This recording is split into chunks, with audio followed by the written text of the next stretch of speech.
well, hang on a second, because we are having issues.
Authentic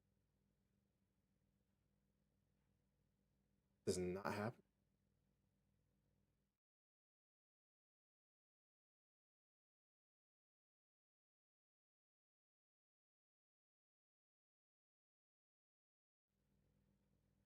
Of doing it.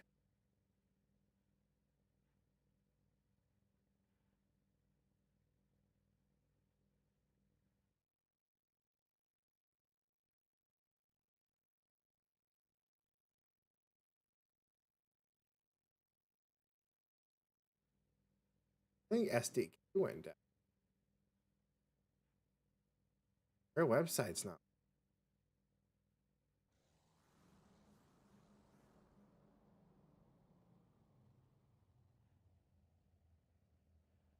We might have to do the fashion one.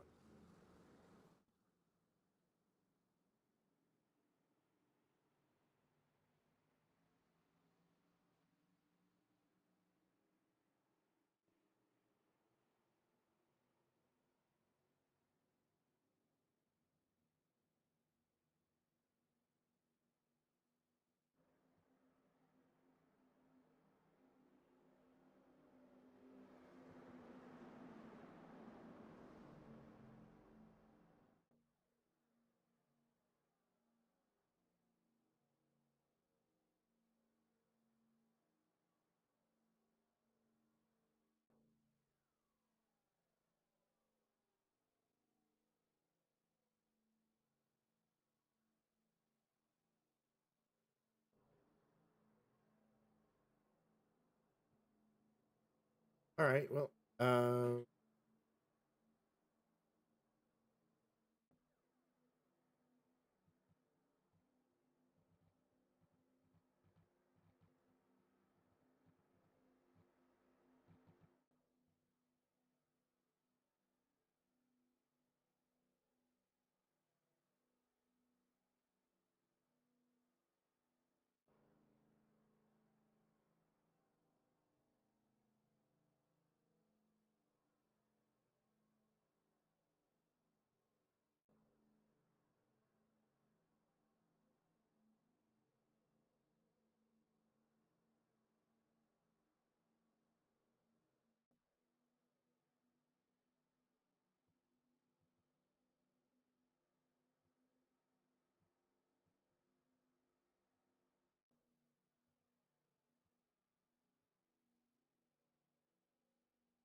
the old ticker they used. Yeah, I'm not the only. The people in Discord have also just gone live for their races and no longer have their overlays.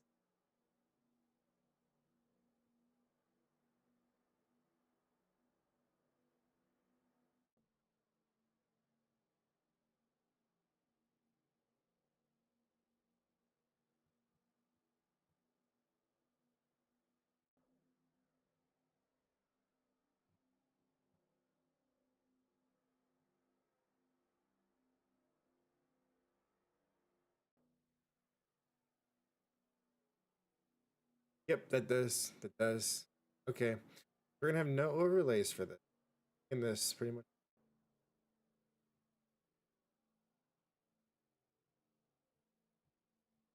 only a back up and op in and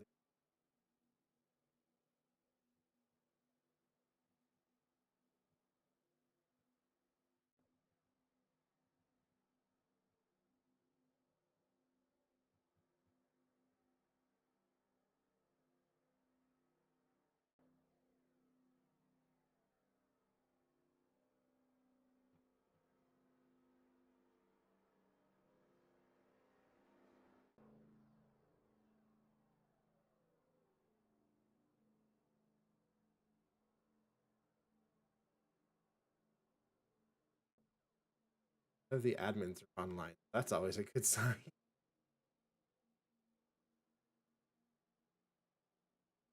Okay. And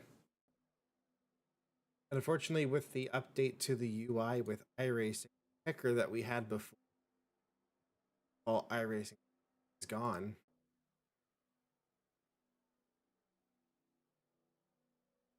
That is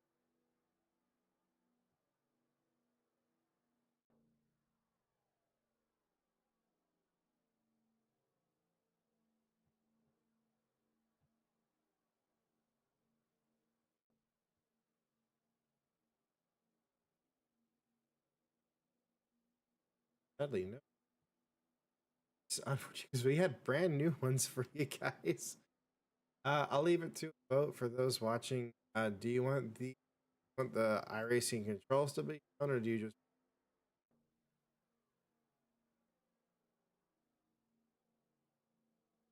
you guys see the iRacing control?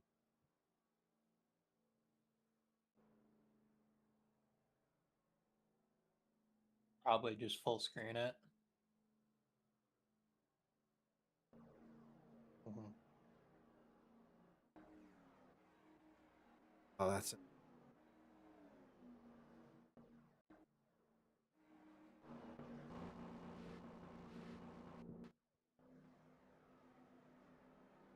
right. Um, so in and run. Welcome back to FARCA. Leaving off where we started, we're gonna have 2 laps, lap and a half here before we take the green flag. So ignore the light are not quite started yet. This is the Prestige Shootout Race sponsored by General Tire. These are all of the previous race winners from last year. They'll be racing here against also the defending champion of Aaron Douglas, who's back in the pack for this race. We got Andrew Weisbecker. We got the pole for this, starting alongside Justin Osborne there on the outside of that number 79. Oh, pace car is coming in this time, so we'll go through the field as they get racing for this 25 lap race. Right behind him in the number 56, David Walsh alongside Brandon Cresta. Then we got 2 of the energy drink cars of Brett Pritchard and Connor Muir. And then in 12, Zach McAdoo, new driver for the Western Auto Racing Camp. Then Revolution for Motorsports number 22, that's the National Guard Chevy there on the inside. With Austin Yoakum, another race champion there on the outside, being split right now by Sammy Cobb in 77. Trouble though for Osborne on the high side. Osborne missed the corner completely going into turn 3. Other drivers in this race that also won a race last year, that is Jay Langelier now in the Window World number 9. Makoto Kino is in the Spire Entertainment Group number 71. Arthur Xavier, who is currently in the middle of 3 wide with Daniel Quinones there on the bottom. Nick Fountain in the 39 car rounding out the field is Aaron racing in that number 97 car. That is your defending champion and now making the move on that fellow Toyota. Back up at the front, new leader, Brett Pritchard, off turn number 4. All right, oh, I thought it was a later. This is going to be a problem. He was at the 2nd place now, getting around the 41, who was the race leader. David Walsh in that number 56 is in control of this race in that white number, the 56 Toyota.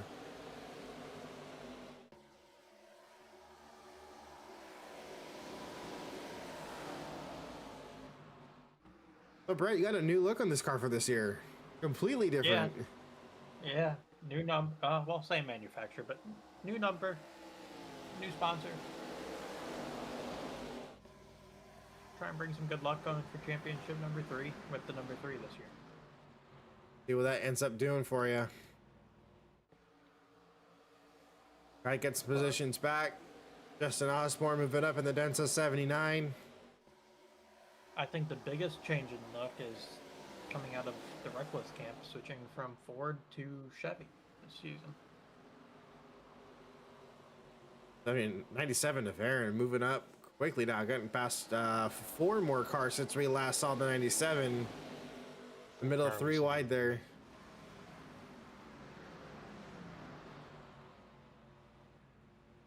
Austin Yoakum is struggling right there on the very top.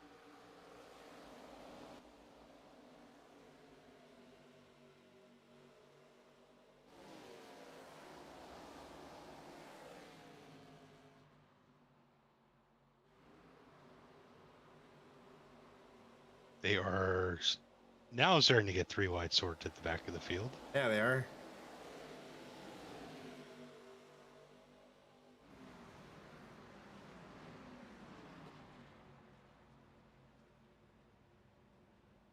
Up towards the front now. Crassa looking here on the inside of Brett Pritchard. Both of these drivers, while they're battling each other, are starting to catch Walsh.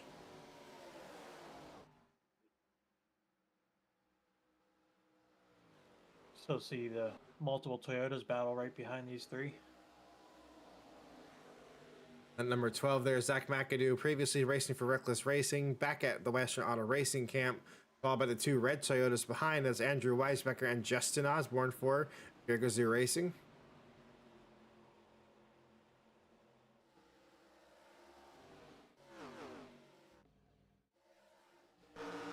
I was going to try and pull the onboard. There we go.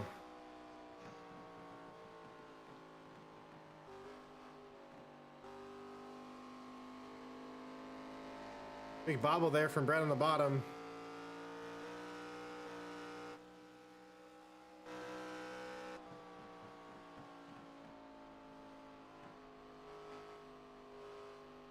I even lose another position there with number 12 is Zach McAdoo.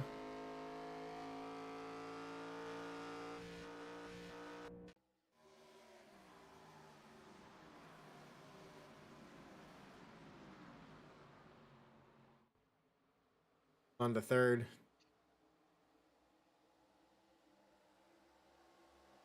It's a good run off of 4.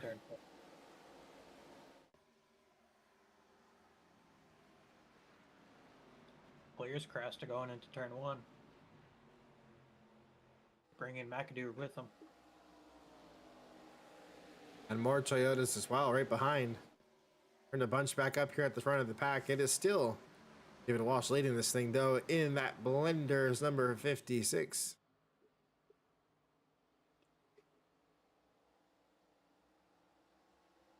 I really thought Justin Osborne was going to be in a good spot there entering the corner. Looks like he just couldn't quite get through 3 and 4 very good that last time.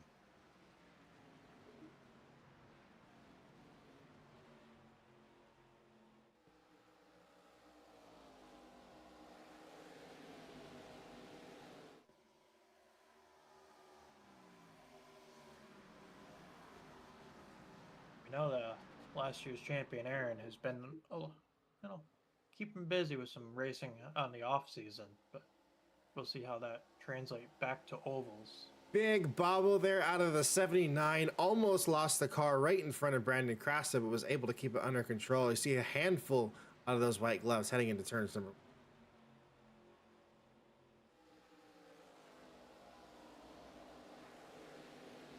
No, Aaron races in the SEC Autocross outside of FARCA.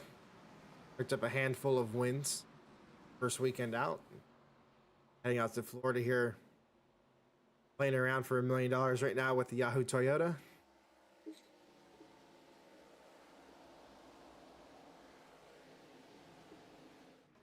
I've noticed Toyotas are split about half and half, with either being super loose or semi-decent. And In the opening testing that we had last week, we saw that Fords were good on short run pace, but Toyotas were a lot more tame in the long run. So I'm curious to see what adjustment some of the organizations may have done to try and find some speed, and maybe that's why we're seeing some cars being loose, or if they're just running a different car here for this exhibition race. Well, and this doesn't matter for this race, but I think this is the least amount of Ford teams FARCA has ever seen. How many Fords do we have in total? I think there's just about one team. Three. I think there's 3 teams of. We have Noon, which is a single car team this year, Irio, which is a 3 car, and then TBD, which is a 2 car. So 5. Oh, seven, you have Chronic Understeer 7. Motorsports is So 7 total. Oh, and then yeah, Chronic Understeer, so 9. I guess. Right? TBD is a 2 car. Oh, Chronic is a 3 car, I guess. I thought Chronic's a 1.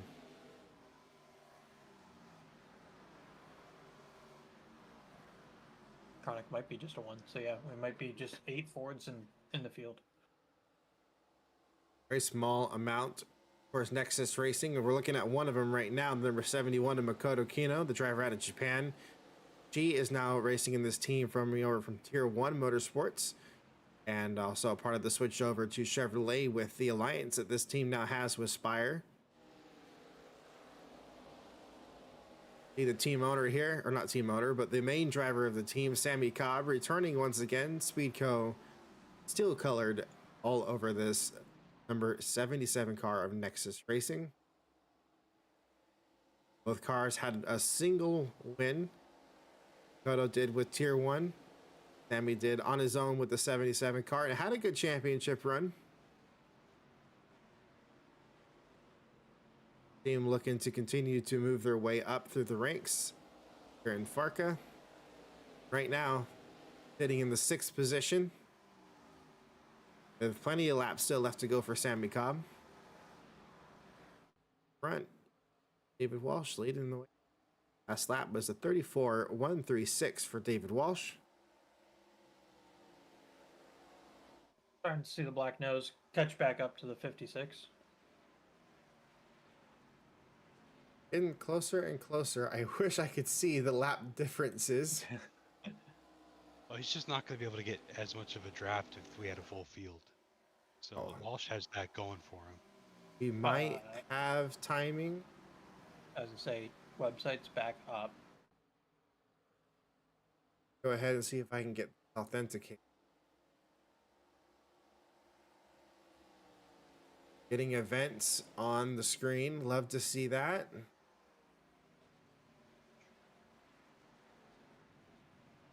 Nope, we're still not authenticating properly.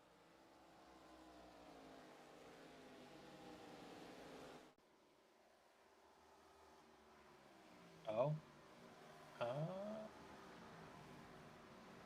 So when timing loads up, it has to be able to connect and log into the main website is it looks like counts are not. We're having server issues.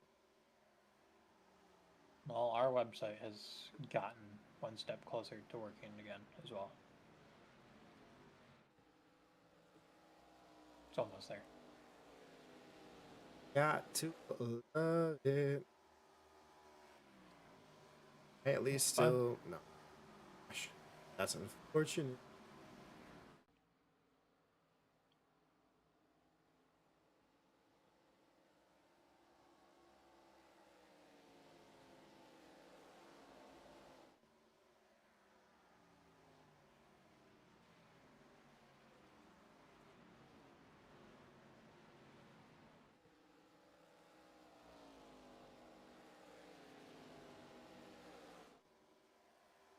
Oh yeah, now there's tons and tons of people in their server reporting issues. Even those that were already live are now having issues. That wasn't the or that's just majorly unfortunate for the service that we use. And really bad timing. Get it? Timing? Shut up. We have a few laps to go.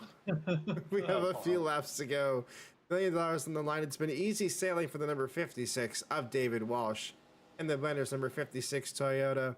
Red Patriots put up a good fight, but I don't think he's got the tires to be able to keep pushing in that monster Ford Mustang.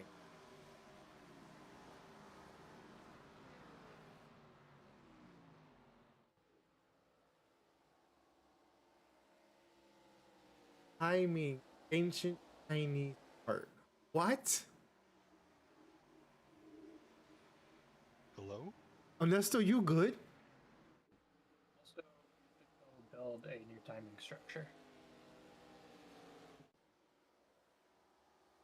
Ernesto, on the fly. Design and make a FARCA live timing system right now. Yeah, 15 minutes. Fine.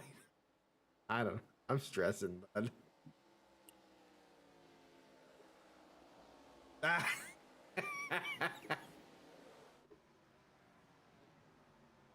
We got a little battle here going on for third now.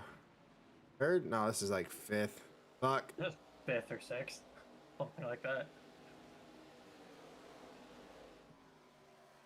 I think so many people flooded the website that it crashed their website again. It probably did because everyone was trying. People are still trying and making reports. 2 to go for David Walsh.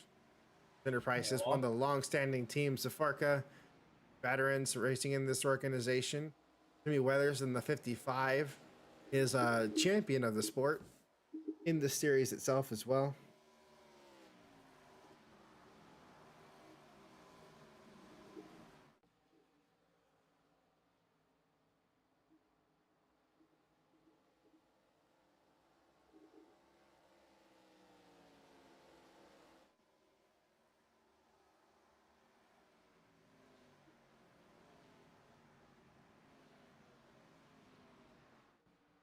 Final lap. David Walsh heading down the back straightaway. Got a quick lap even the last time by 34 flat into 3 and 4 for the final time of the General Tire Prestige Shootout here at Homestead Miami Speedway to kick off the 2026 season. $1 million is going to Walsh Enterprises as David Walsh takes the checkered flag in the Blenders number 56 Toyota. Once he was able to get that lead from the very start, just Gone. No one had enough to catch him. Gone. Absolutely gone for number 56.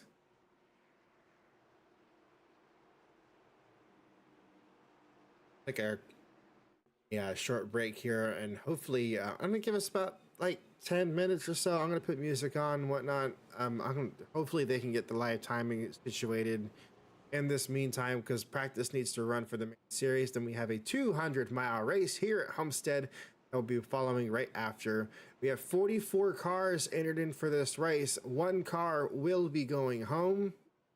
The provisional are previous champions with the rule of 26 previous.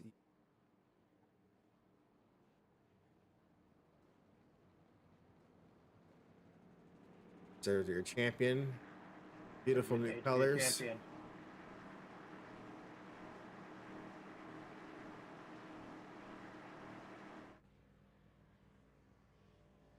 We shall be back. Enjoy some music. Got Joe Sachi.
Yep, I'm able to log in Ernesto on their website, so I should be able to authenticate on my end.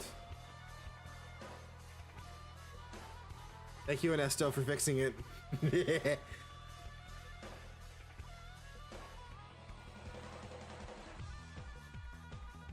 Yep, I am authenticated on my end. We are good to go. Yippee! Okay, let me get the results from this saved and uploaded.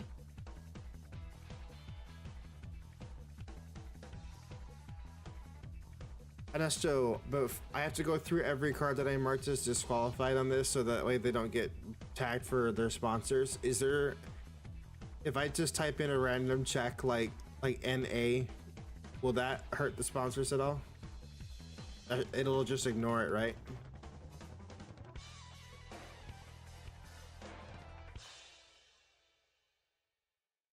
Well, Ernesto can hear me, but he can't hear you.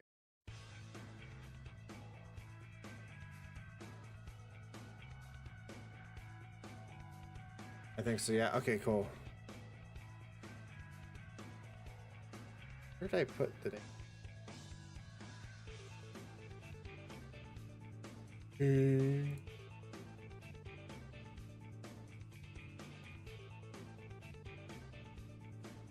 I don't have one. I need to grab one. I locked in on doing. There it is, Raceway Center. I know where I put my own files.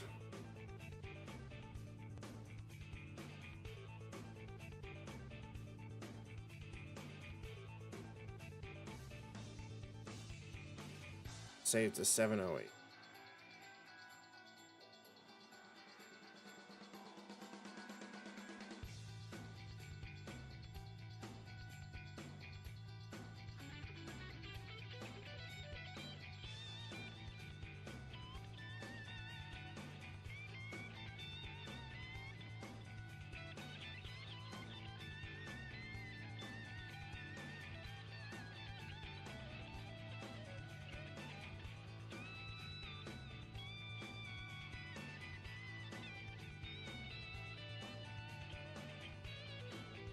Place validate with and place all. I love Notepad.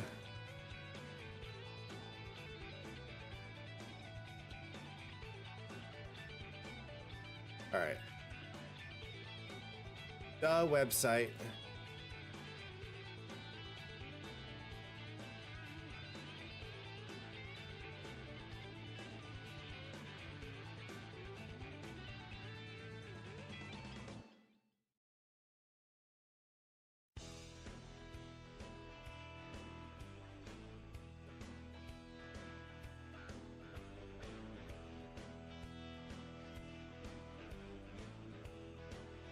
That's great. Import result.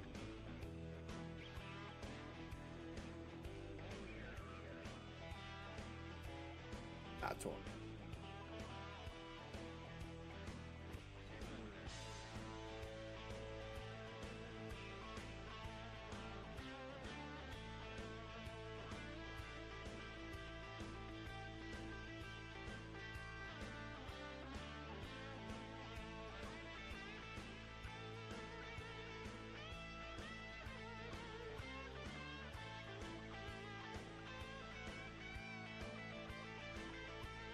Ernesto. It won't let me pick a control car. It doesn't. I thought you had to. Oh, okay. There is no control card specified. Are you sure you want to submit results? But then is it going to count me? Don't want it to count me.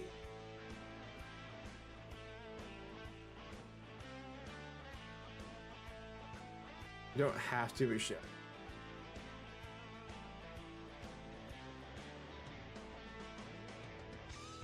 Why is... Oh. Jones is apparently not in the car. How is it set up for how it's spelled? Even Deacon Jones, because that's what it showed on the report page.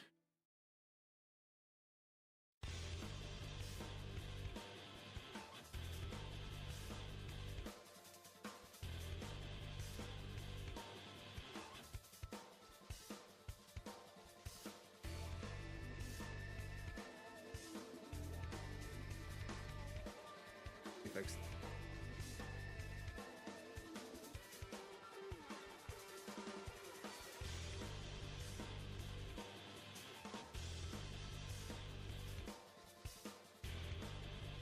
You have it down as what? Say it again.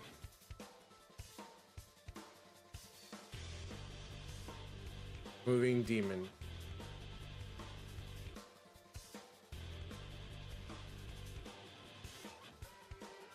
Save.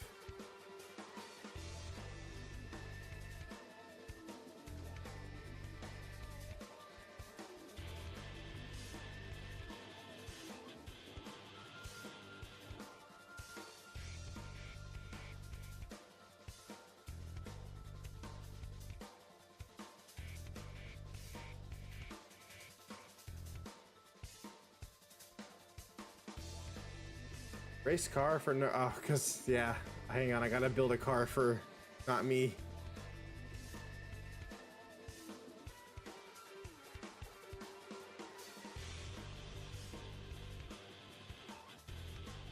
I have to because it's not selected as a thing. I'm not selected as the control car.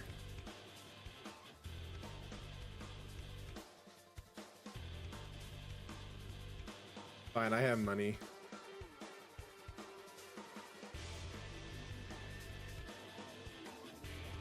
Just make it not count for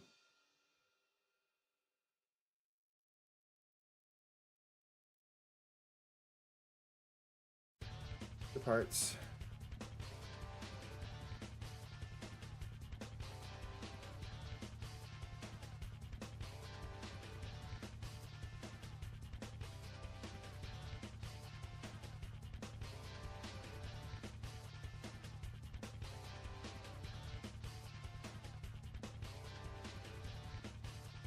Schedule.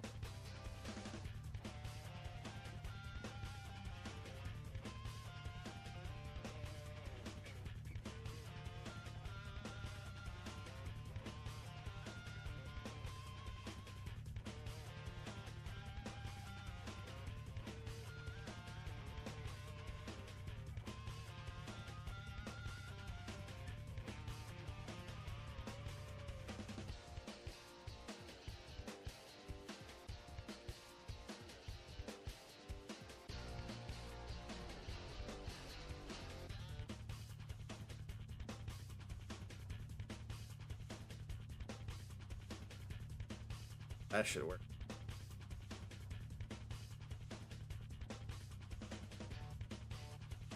That worked.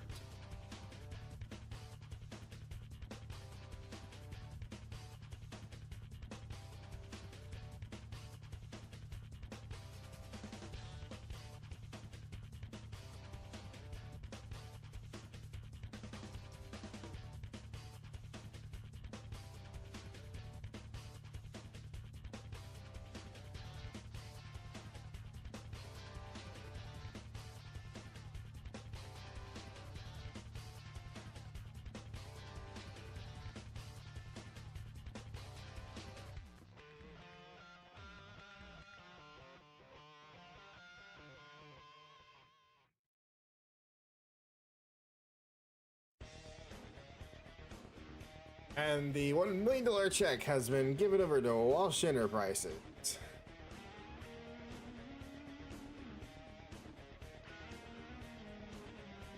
Results are now up on the website for the Prestige race. You can see those at FARCA.tk. Oh, that's true. I probably could have removed not me, but it's okay. It's worn parts for my team. Not a big deal. Weirdo. Made roster.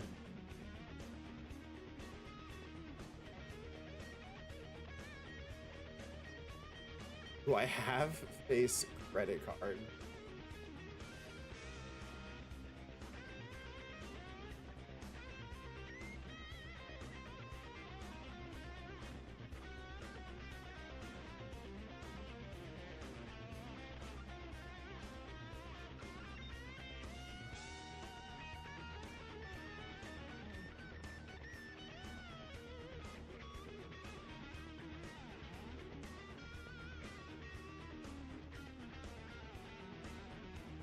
Oh, but it's already on the website and uploaded. Okay. It'll be an admin. Give me that, Jason.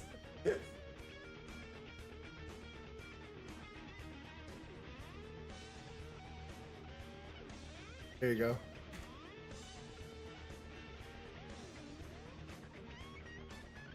It's just us complaining to an Esto.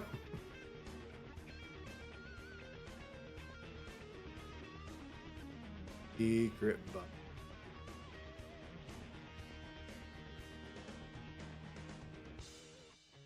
I don't think I even have access to. Oh, no, the whole thing is secret. I'm.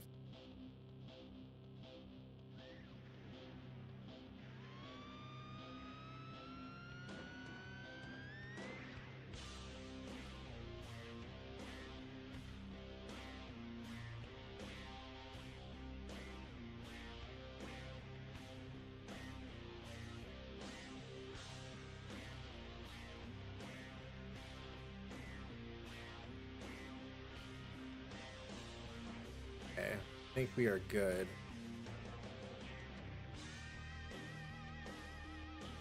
Up speed up slide.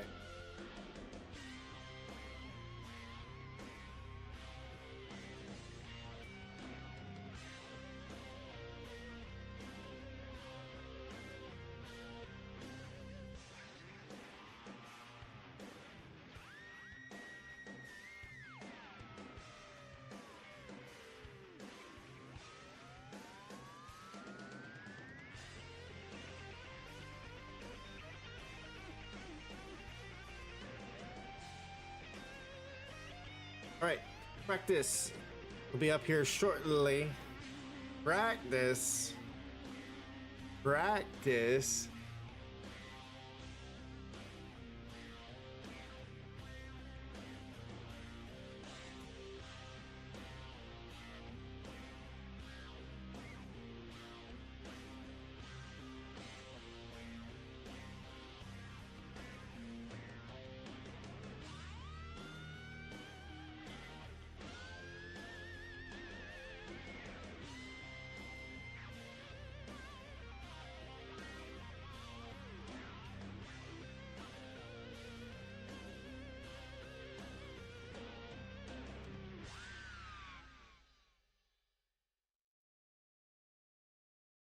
Did, we sure did, and we had no way of knowing.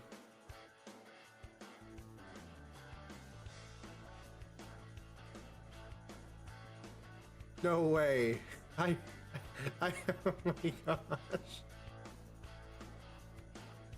I didn't mean to wall Dan. I didn't mean to wall Dan. They can hear you guys now. I'm gonna hold this against you for the whole year. But I didn't even know. I There was wasn't no even reason for there. you- There was no reason for you. I to wasn't win. even there. And you did it in a race that didn't matter. Here, look at your damn car. It's gonna be bright. It Once is it's out of the shadows. It is bright. It is a very bright car. All right, moment of truth. Moment of truth.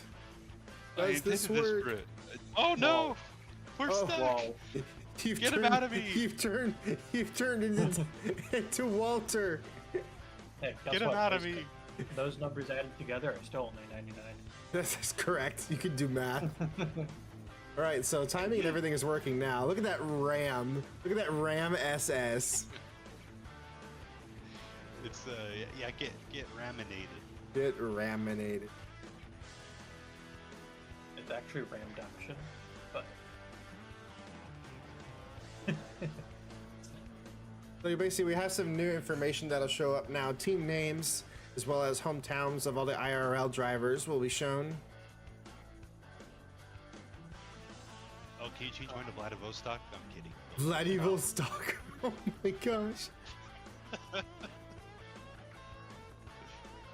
And we'll have some new graphics for you guys once it's race time. Letting the cars do some actual practice because it does make a difference for the race. So we're gonna let the cars all turn some laps before we advance it into qualifying. Tom Jones just went to the top of the board in the Mountain Dew number 46. Talk about that short run pace of the Fords. Well, he's on qualifying setup. You can see the whole front end's taped off. Yep, he sure is.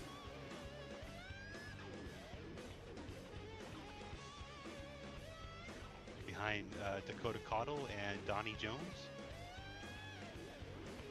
Franklin now popping up in the white Yahoo number 25. Yeah, Justin Franklin is one of the two drivers you need to watch out for since we're at Homestead. Justin Franklin and Dakota Kino are like the only two drivers that are relevant to this race. Everyone else is just they're just also ran. Oh, we have new fastest on the board. The number 44 of Elias Nassar.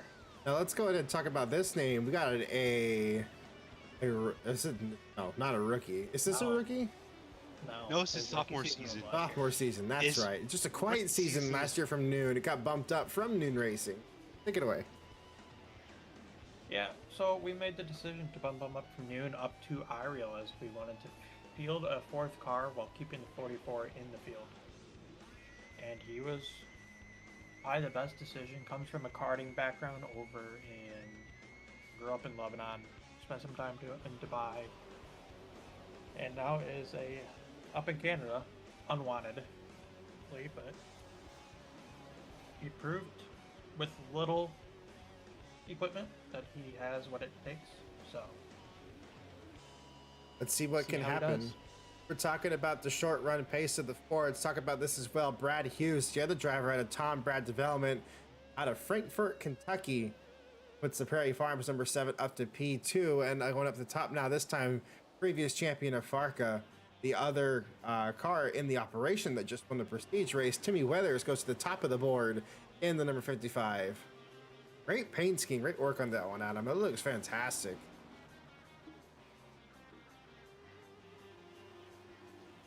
I gotta ask, because me and you pretty much painted this entire field. What is your favorite car that you picked for this season?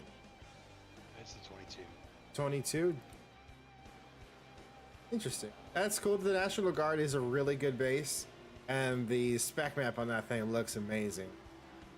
I wanted the whole reason why this is because the Pro Series car is going to be an inverse. The gold and the black will be flipped. That makes sense. As we see Deacon Jones come down, get some service done to this car here in practice. I gotta say, out of the cars I've painted, I gotta go with Brett's.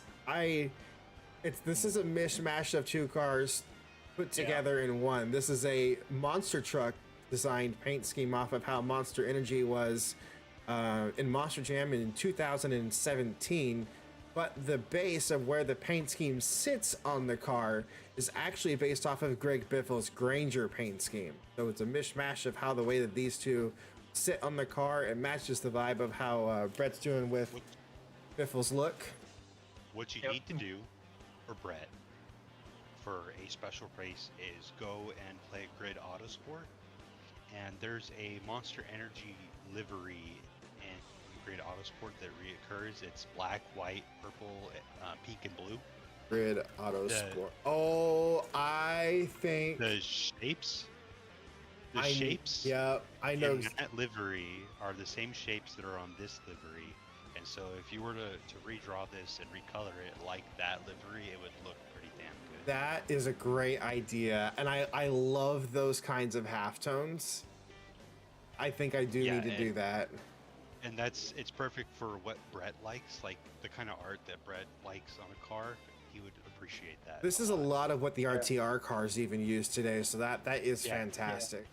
Yeah, that's why I'm telling you, like that's right up Brett's alley. Brett would like that. Well, another one that's also on that game that has a very, very similar base is exactly what's actually on the 4 car for Austin Yoakum. That type of drip scheme has been very popular in the drip scene.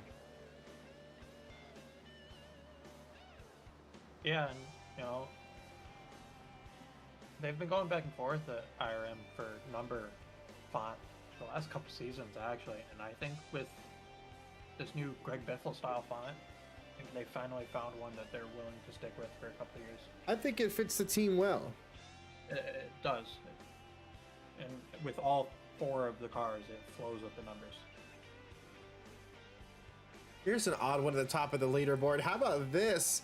Out of Napa, California, Rob Kreider brings the Stories and Cocktail podcast number 38. They brought a brand new car for the season opener, and they're leading practice right now with 2 minutes to go. How about that for the single car operation? We've seen what a you're couple gonna of Chevys. see, you're gonna have a lot of random people to open practice with that are getting in the front. But as we've seen from last year at Homestead and all of our tests in preseason, we're gonna see the 25 and the 71 run up front in the race. Even with as level as this playing field is, because I mean pretty much everybody's got new equipment except for the 99 car. It's been a common theme to see the 25 and the 71 up front.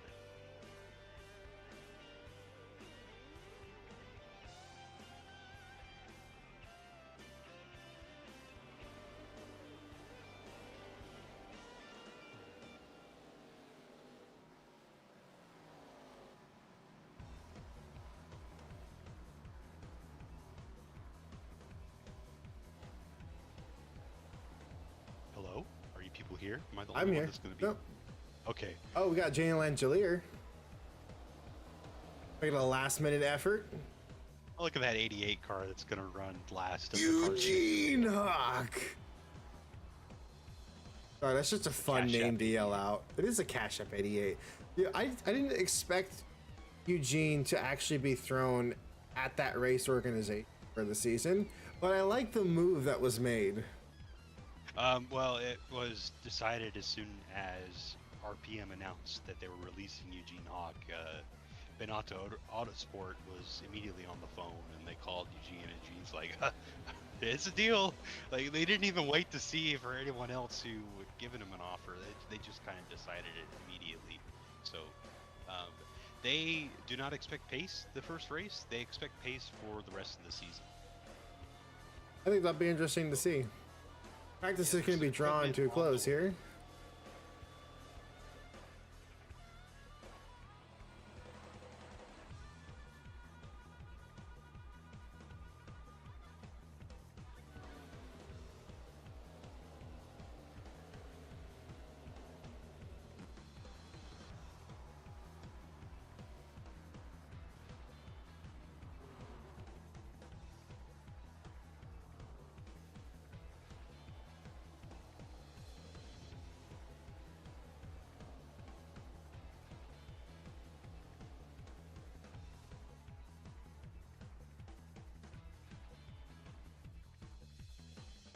All right, so we'll let qualifying go. Be right back.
It's the FARCA opening weekend here at Homestead Miami Speedway. I am your host, Aaron Nicholas, up here in the booth, along with my brother Adam and my good friend and race car owner of iReal Motorsports, Brett Pritchard. How are the two of you?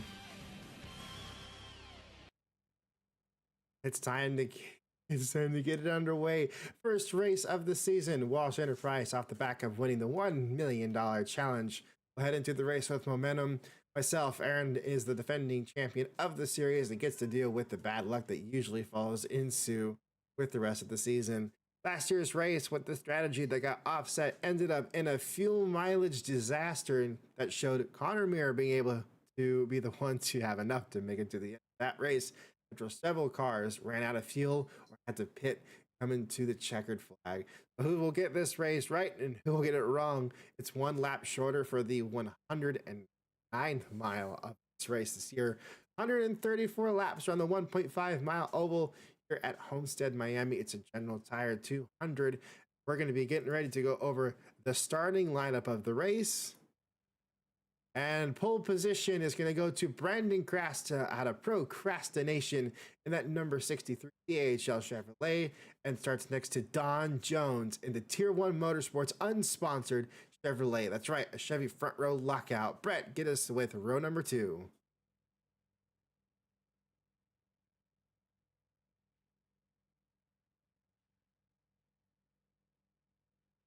Then we got Rob McPherson, the number 78 for Douglas Motorsports, and the yellow 78 car starts next to the Chartreuse number 0 of Adam Douglas in the Grip Factory HendrickCars.com Chevy.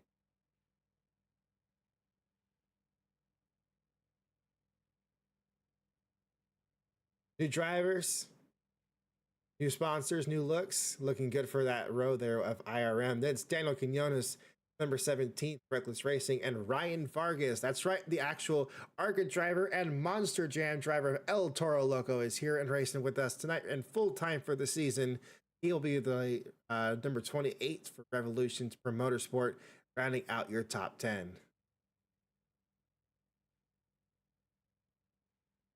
Caudell. There we go. Now they can hear him. Race from row number 7. It's going to be Aaron Douglas and the Yahoo number 97, running next to Cody Erickson in the purple number 1. Following, we got Makoto Kino in the Spire 71 and Austin Yoakum. Then it's going to be Travis Dawson in the noon race number 8. Now a single car operation there for that number 8 machine, running with the sister team alongside. That's Austin Yoakum in that number 4 car. Then we got... Sorry, I can't read. That was Bledsoe alongside of them. You got McAdoo. You threw me up. Okay. Behind them, rounding out the top 20, we got Zach McAdoo and Greg Graziano. And it's Arthur Xavier in the Douglas Motorsports number 87, starting alongside Joshua Lockhart in the Bernardo Sport number 75. And we got 2 drivers hoping for a better season, and John Cittadino and Dylan Young. Behind them, we got Deacon Jones and that number 22 for RPM starts alongside Caitlin Mayer and the Target Toyota. And we got Sammy Cobb and Justin Osborne. And it's David Walsh in the 56, starting alongside Nick Fountain in the 39. We got Timmy Weathers and Joseph Onesto. Rob Kreider in that green number 38 starts next to Brad Hughes in the TBD7. And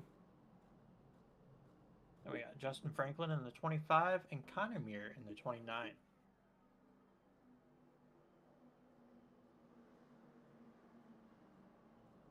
Then Kenny Mbura, number 91 for Western Auto Racing, makes the switch over from Rebel Racing. Now racing one machine that was previously Scott Porter's ride from last year as a part-time ride, alongside 2-time champion in the sport, Brett Pritchard. And this then trend of results are going to continue in that 91. Yeah, we'll see. And we got Jeff Cannon in the number 20 and Andrew Weisbecker in the 41. Eugene Hawk in the 88 starts alongside Tom Jones in number 46. And Austin James Brandon Fullerton Jr. the second. Sorry, Brett. Is going to be in 43rd. I didn't know his full name like that. Neither did I.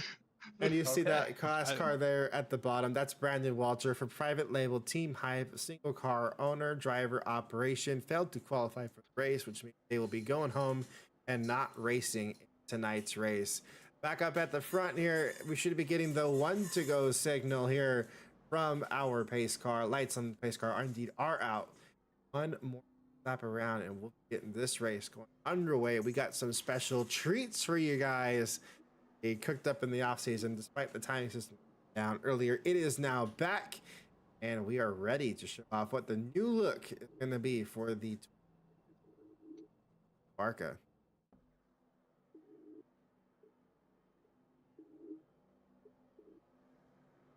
Not only a new look, a new platform. Look, new platform. Yes, we have returned to YouTube. Everything will be back and staying here. The videos will be auto posted instead of me having to manually upload them. And hopefully the compression stays well. It's looking like it's actually decent on my end. And I'm not even streaming this thing to its full quality. It should be streaming to you guys at 2K 60 frames. So hopefully it is coming up that nice on your guys' end. That was Aaron's fault. No. Yeah, it was. I just forgot to unmute. You guys are good now. There we go. Pace car should be dipping this time. Yeah, they missed like the first 10 rows. Yeah. You muted me and you made me up my quality. Yep. Green flag is in the air. We are racing here at Homestead Miami Speedway down to turn number 1. Let's listen in.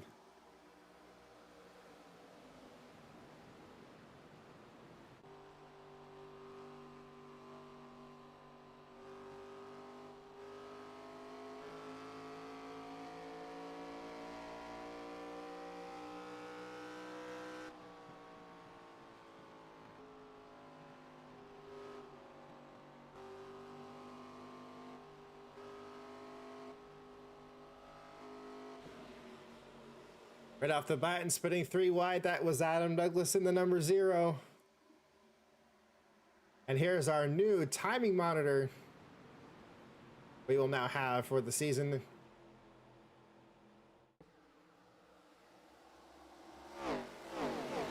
Three wide, multiple lanes back, even 4 wide, all the way to the back of the pack. So they're spread from top to bottom all the way throughout the pack.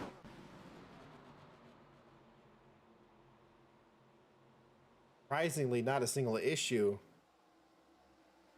Eugene Hawk was awfully high in 3 and 4 that time. We got 3 wide in the middle of the pack with our prestige winner, David Walsh, right there in the middle.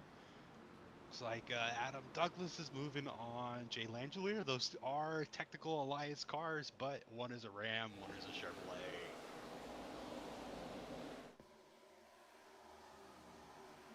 Fastest lap turned that time by. The race went to number 2 of Ryan DeLuso. Freightliner Freightliner car. Oh, the 97 got really close to him middle of the corner. Had to check up, but yeah, Aaron's going to keep his momentum.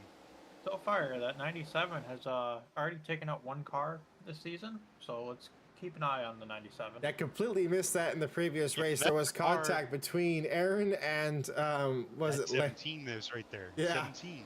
Yep. Danny Quinones. Now Now 4 wide down the back straightaway. Yeah. They at least got it down to 3 before it got dangerous.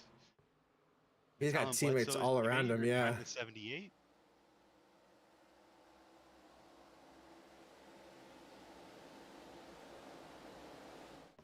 Izzo on the bottom. Izzo might be struggling here.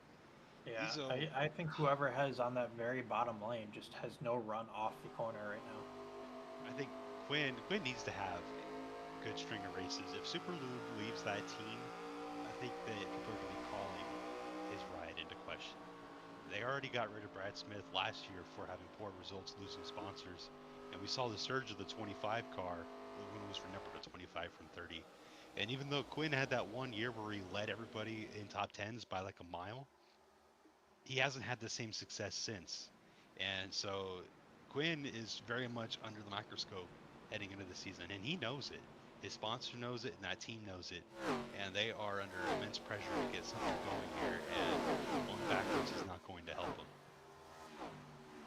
Curious to see what they'll end up having to do with Quinn. I would be surprised to see that a name like Quinn needs to go away, but what ends up having to. I love them playing words. We'll see. First race of the season. We'll see how well it goes. Defending champion Aaron trying to make it 3 wide down here at the bottom, looking to the inside of his good friend Rob McPherson. It's also a card that the number 97 himself owns. Potential here to be 4 wide. Dawson thought of it. Oh no, big bobble there from the 15 of Quinizo. Got a couple drivers making huge moves already. Rob Kreider is up 18 positions, while on the other end, Greg Graziano is down 21 positions. Graziano's dropped quite significantly, all the way down to the 41st position for the number 27 car out of Douglas Motorsports. Struggling there in the back of the pack right now. What they can change throughout the rest of the race. However, at the front of the field, I'm noticing on our timing monitor that Brandon Crass is starting to reel in Don Jones, who's led this thing so far. Yeah, and Donnie is taking that Tier 1 Motorsports. Very glad that that team was able to get a package deal done with Noon Racing to acquire this number. They've been having their eye on it. They almost had it last season, but of course, you know, it belonged to Noon before Tier 1 could go and get it secured. So now they have number 1, no sponsors. They got to try to get body armor to get to the primary sponsor on this. Tried to have Corsair, didn't work out for them. Very, very worried about Don Jones heading into this. He was worried. The team was worried. They didn't really know. They felt like he was the right driver for this car, but after the run of races that he had with Meyer Gazoo Racing in the past, it wasn't working. And he got bounced from that ride, had to run the 96 in the Pro Series. That didn't work out.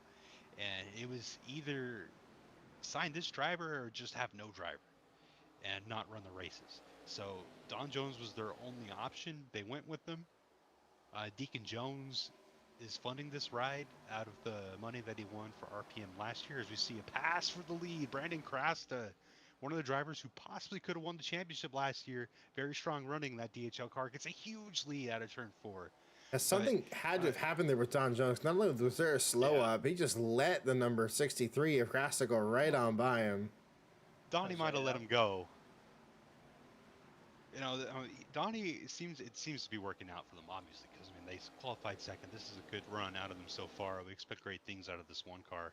Saw speed at times out of Makota Kino last year. When we can think that 33 DeWalt machine had some pretty good runs. And we even saw reeling him in. Makota Kino did win a race last season, so it is definitely a capable car. Yeah, you know, as soon as they quit trying to mess with having 2 cars. They had a very different run through the middle of the season. It's just trying to keep those fresh equipment going race after race after race. That was their detriment, and that's how Makoto missed the chase last season. But Donnie's going to be a threat this year, I think. I think we're going to see this one car make the chase and have a deep run. I wouldn't mind seeing that. A couple of other cars I want to keep a note on is a car slowly getting some positions and moving up through the pack, and they just did their personal best of the race. Elias Nassar, that orange Reese is number 44 for IRM, just creeped his way into the top 5 and even gotten around Adam in the process. Yeah, and I think that Brett can attest to just nothing but good things to say about Elias Nassar, especially being up against Travis Dawson. I think a lot of people thought that Travis Dawson was going to be the flagship driver of Noon Racing last year, but Elias Nassar was a very pleasant surprise for everybody in the Ford camp, and that's going to continue to show as he's going to get onto what we thought would be the fastest Ford in Ryan DeLusso, and now we see Nassar go to the inside. Well, the thing about that is, not only did Elias get moved up with Noon going down to a 1-car team, they were able to purchase a lot better equipment going into this year. And we see even Travis Dawson sitting back there he dropped a couple positions down, but he's still in the top 20. And that's kind of their goal for this season, is to be a top 20 car. Yeah, and we saw at times that Nassar would pull top 10 runs just out of the magic hat, and Dawson struggled to have the same kind of success. And that's how Nassar got awarded this ride. It didn't quite work out for his move on the 2-car there, but I think that we're going to see Elias get into the top 3 before we hit pit stops. Another driver I want to mention who's been having good. We talked about being up 17 spots since the drop of the green flag. How about it going up even more since we last talked about him? Rob Kreider now up to the top 10. 23 positions since the drop of the green flag, averaging 2 cars a lap here for the number 38 machine until he got to this point. Yeah, Kreider is going to try to use the extra momentum of turning in the middle of the corner, diamond the exit to get more speed off it, but he's going to lose it at the end of the straightaway. See the 15 and 12 are Well, he closing just, back in on that him. was a really good aero block. Took the air right off the nose of the 15 car. You saw the 15 get loose there on corner entry, and now the momentum swings back to the 38 here. You want to talk about a driver who had momentum going into this season. We're looking at not only a state champion, but also a champion in the class that they ran in with autocross and with rallycross. They also won their Lemons race. So talk about getting 4 major championships in the state of California during the offseason of FARCA. That's a driver who's got momentum heading into this season. A driver who is, speaking of positive trends, from the start of the race, the 22 car of Deacon Jones is up. I believe that's 10 spots from 25th up to 15th now for the 22 machine. Yes, it looks like he's basically following Arthur Xavier and had Sammy Cobb. They've all kind of moved up the field together.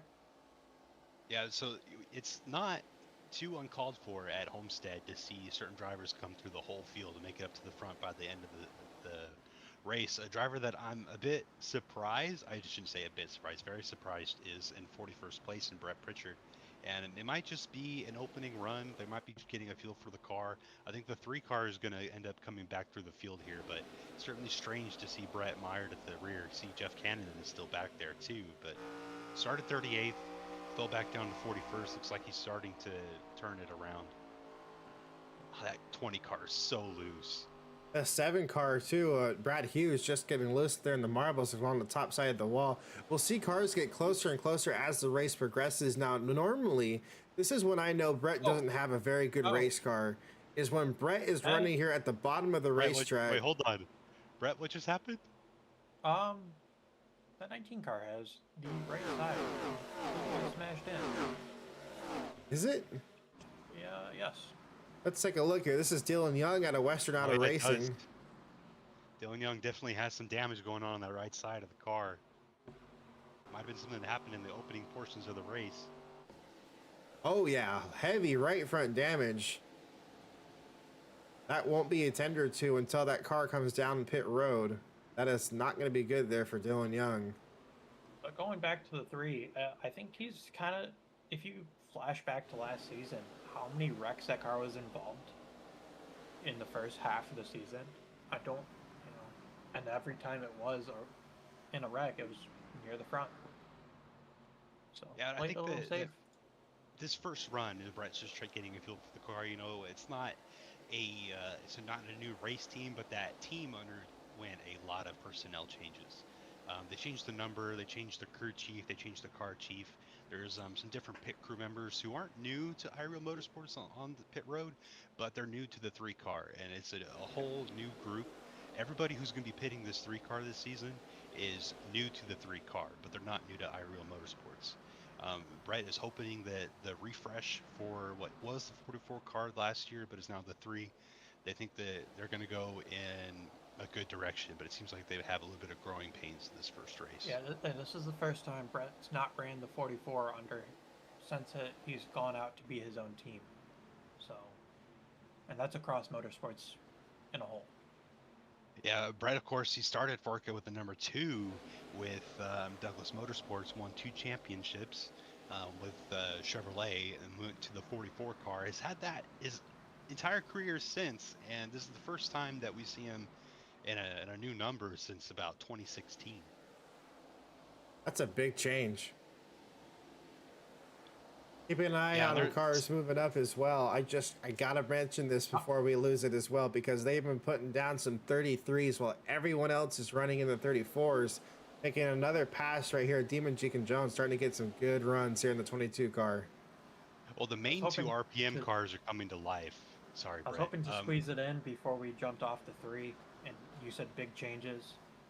He does have Big Ben riding on the back of that car still. That's right. Yeah, he That's does. right. I believe it's got all three. Do it for Dell. Be like Biff. Be like Biff. Laugh like Ben. Yep. 24's got a problem here on the inside. No, I don't it's know what not happened a with Alan problem. Not a Bledsoe. problem. We got cars coming down pit road for scheduled And pit Alan stops. Bledsoe missed pit road. We need to watch the 24 and hope I he was gonna doesn't say run either the field. Bledsoe either missed pit road or got held up by cars in front of him pitting because he was awfully slow going down the front straightaway. That would be car. No, he did. He missed pit road because he's signaling down. He missed pit road. That's a huge issue here for Alan Bledsoe. This is a Pro Series champion, right? The Zero was the first. Yeah, no, he's not a Pro Series champion. No championships We out also of have Bledsoe. the first car from the top 10 pitting in the zero. In the zero car. But the 22 and the 28, the regular 2 RPM cars at Revolution Super Motorsport, are really making their way up the field. Ryan Vargas was in the top 10 before top 10 started pitting, and the 25 was steadily, not the 25, the 22 was steadily making progress, but no progress out of the 20 at Jeff Cannon. They want to change that. Going to be really interested here as we have 2 more cars come down, and both of them are going to be from Western Auto Racing. Number 97 of Aaron Douglas, Zach McAdoo also bringing down the peak number 12 for Western Auto Racing, as well as some other fellow Toyotas like Cody Erickson, David Walsh, Connor Meir, all have brought their machine down. So this is the scheduled Toyota pit stop of the race. We got many Chevrolets still up the front. In fact, we only have 2 Fords really separating this. So in Nassar, doesn't look like they're going to be coming down anytime soon. In fact, they're battling each other right now for P3. They've roughly been the only Fords up there since the drop of the green flag. So, curious if they'll keep kind of battling it out or if they'll end up working together for this pit strategy. And judging by the way that the laps are turning around for this thing, we will have 1 additional entire pit cycle before we get to the halfway point of this race. Don't forget, rule inside FARCA, we get to the halfway point without a natural caution. We treat it like a stage, throw the yellow, and reset the field. That is looking like it's going to be at lap number 67. We're pitting right now in the lap 23 as the Lusso drifting onto pit road entrance almost loses it. That would have been unfortunate for their Freightliner number 2. Yeah, that would have probably put him right into the barrels. And that would have caused a lot more damage than you would think they should. Yeah, I think Donnie Jones and Ryan DeLuca are going to be in a good spot here pitting before the 63 of Brandon Crasta. Keeping an We'll see eye how it transitions for them. The 9 is going to get out ahead of the 0. That's interesting. This is going to be huge for Jay Langelier because a lot of these cars that still haven't pitted are turning much slower laps. Langelier might be leading this thing at the end of cycle. As I say, we just watched Crasta and Nassar come down, which will leave Kreider, Izo, Touchton, and a few others left to pit. Got about, it looks like 8 more cars that still need to pit on track. And yes, that is correct. Once further position cycle through, you will see there, it looks like actually Don Jones was able to still stay ahead of Jay Langelier, but not by much. Talk about the undercut here for Langelier, working out an advantage. The Reckless Racing number 9. And we're going to have to see what happens on the next pit cycle, if that's going to work in Jay Langelier's favor. That could hurt him. He's going to be able to leapfrog. However, these shorter pit cycles may help out because it might be an easy decision for Jay to pit during that halfway break and change up how the stops will go for the final half of the race if we don't have a caution between now and then. So, just putting this out there, they came down together in Crasta and Nassar. Crasta had a faster pit stop, but a slower overall pit stop. He was slow throughout pit road. So I don't know if he had got held up. He got held up by almost a half a second. Working out for him. Crasta leading right now over Don Jones. The way that they will cycle around, it's going to be heading out to the number 63 car. We still have 7 cars that need to pit. Looks like they're trying to make this be a 1 stop between now and the halfway break, because if they're able to hold on to this for maybe a couple more laps, then this will be a single stop between now and then for our top 7, which is a huge advantage going to them when we get that halfway break. Which, if you look at it and look at the teams that are staying out, minus the 2 RPM cars, it's basically 1 car from different organizations trying to stretch it. Pretty much. That is 559 Motorsports, iReal, RPM, MGR, Cream, TS, GXS. PCN. Or sorry, PCN not included in that one. 25 as well, Justin Franklin. He's going three wide right now with these guys. Yeah, what a way to cut back to the battle that Franklin is currently sitting in. I think they're working over lap traffic too in that group. Yeah, it's a bit of a mess right here. Go on board with Demon Deacon Jones, sitting right now on the bottom of the racetrack. Is running P4 as the cars who just pitted are trying to get their laps back on the track. Nearly 4 wide heading into this portion of the corner. So it shows how slow those cars that have not pit are on track right now. But Kreider is still making time on Brandon Krasta. That's going to be... Not Franklin. Fountain had a big wiggle going into turn 1 there. The fact that Kreider on 34 lap old tires is putting down similar times to Brandon Krasta, who's currently the cycled leader, is just impressive out of this number 38 machine. In fact, about to put the number 97 a lap down. Aaron's already pitted.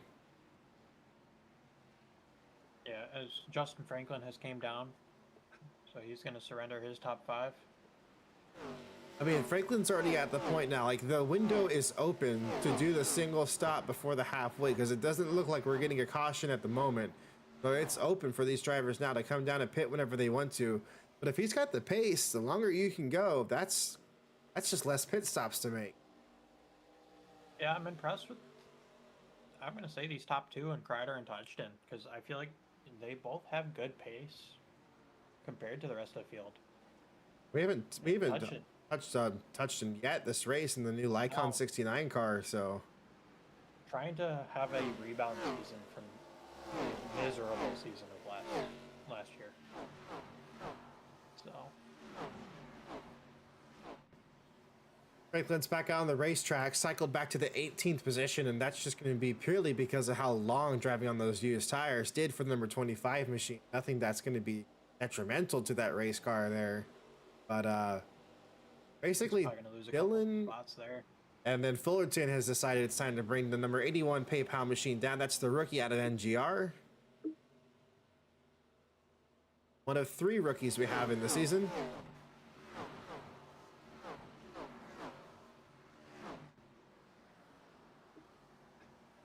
All eyes still are on Kreider, Touchton, Jones, Weisbecker, and Cannon. Deacon Jones, not the other Jones. Correct. We got a lot of Jones in the field, so. Weisbecker bringing it down.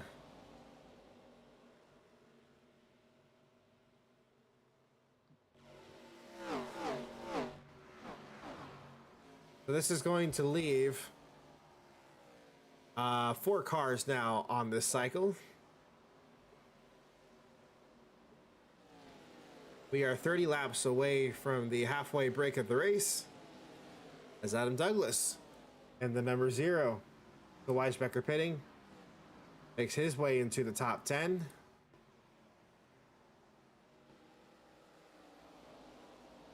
As a bright number 0. Single-use race car. I'm hearing reports. People in the back straight can see that car on the front straight. Now there is 2 really bright machines out here. The other one is the number 12, Zach McAdoo. It pays to be obnoxious. It's great to be obnoxious. Oh, we had a Kreider coming down pit road. Go. So that leaves 3 cars left to pit. And it's 2 tires and fuel for Rob Kreider. It looks like no cars have opted for a 4-tire pit stop. Now, I will note for Zach McAdoo, that number 12 car, they got extra fuel in this thing. A 10-second pit stop, so we'll be looking for the number 12 car to go long on this run. Dylan Touchton surrenders from the lead. That leaves 2 of the RPM cars to be leading this thing as the 22 comes in. Leaves 1. This should be just about it. I think Cannon's going to take one more time around and then pit. I Looks think like it. Cannon might have wanted to come down that time, but was stuck on the outside. That's true. I He's gonna gotta- try to find an avenue through here between Graziano and Ernesto. Will be a lap led at least for Cannon.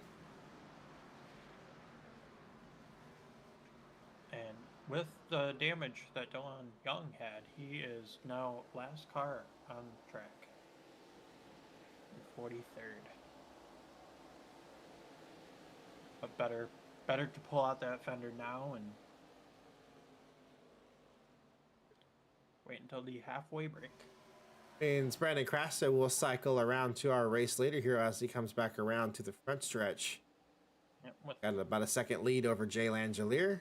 Goes. Crasta retakes the lead.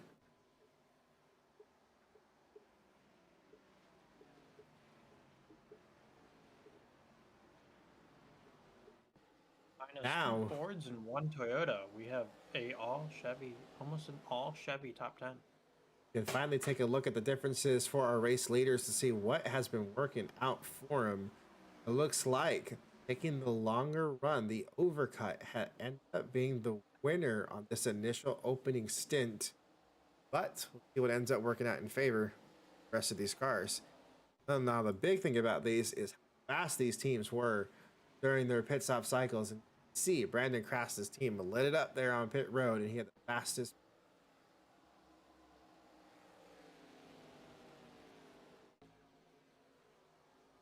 Angelier in that number 9 closing in.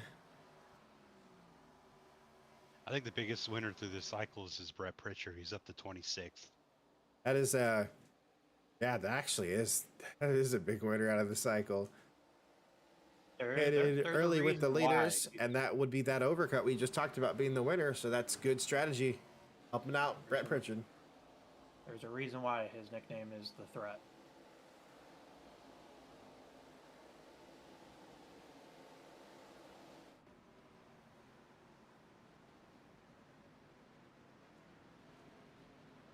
The threatening in theaters this May. This May. That's- All right, so who is our biggest gainer now? And it's still Rob Kreider, who is chilling just now. How about this? That dominant of a car to run that long and cycled to 11th. Yeah, I don't know the backsides of Double Nickel this season, but I'm thinking they came with much better equipment this season than they did last. I mean, this is Some extra promising because we start our season right away on an intermediate. So this is promising for the 38 car. And we know that car is good on road courses and short tracks, so Be interesting to see what ends up being the case. Aaron, who was potentially going a lap down there, that's the trickery of the way that cycles can change throughout the entire race. And doing a little side draft there on Quinones, the car that he wrecked for the $1 million challenge. I was Look gonna at say, P8. don't think Dan's going to be very happy with last year's champion of Aaron, as we have others about to be battling on track and in the booth. Now, Yeah, the Zero car was one of the first cars to come down pit road, so it's not really surprising that as we get into this run, it's going to be fading. yes, now we are actually about 2 laps away from what would then be already the window for the Zero car. We'll see how long we end up pushing the car for this run.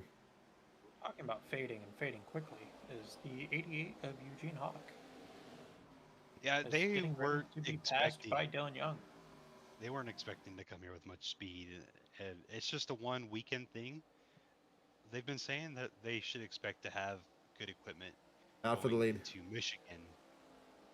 As Langelier leads a lap, he's gonna let Brandon go. He's like, you can have it for now.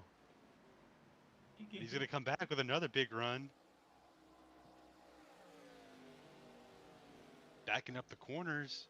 This is a winning livery. The throwback on the 9 to You- Dakota Cottle. Absolutely read my mind. I was just about to ask you what happened last time we saw this car on track. This It is was a champion. championship winning livery. And the 9 car came out of that organization. Yes, there is a 24 under Reckless Racing on track, but it was rebranded when Jay came back. but is the same team and now has the same sponsor and livery back on this race car. That, of course, was when Scott Porter won the championship. It's Dakota Cottle. Sorry, my bad.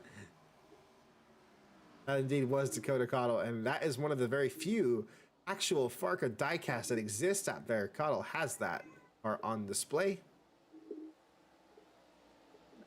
And we're seeing Dakota the Cottle. manufacturer jump. It is not slowing down Reckless Racing. Not at all. Yes. Well, they have a lot of notes on Chevy from over the years, and you know this car, this isn't this chassis, but this car when it had won the world, they won 7 races. Their rival Adam Douglas won his own 7 races, which was over half the season en route to a fierce championship battle that went down to the wire in that season. I think everyone is excited to see this paint scheme back on the car. And Jay Langelier, who won 2 races last year, first at Michigan, which we're going to be going to next week. I think his second came at Portland. He's very excited for this season, and we think that we're going to see a lot of momentum out of this 9 car. Very quiet, but very talented driver, poking his head into the top 5 in Ryan Vargas. Driver that ran in the top 10 at multiple points during the ARCA race at Daytona, and then went out to Raleigh, North Carolina, got himself a win in a monster truck, now running top 5 in FARCA.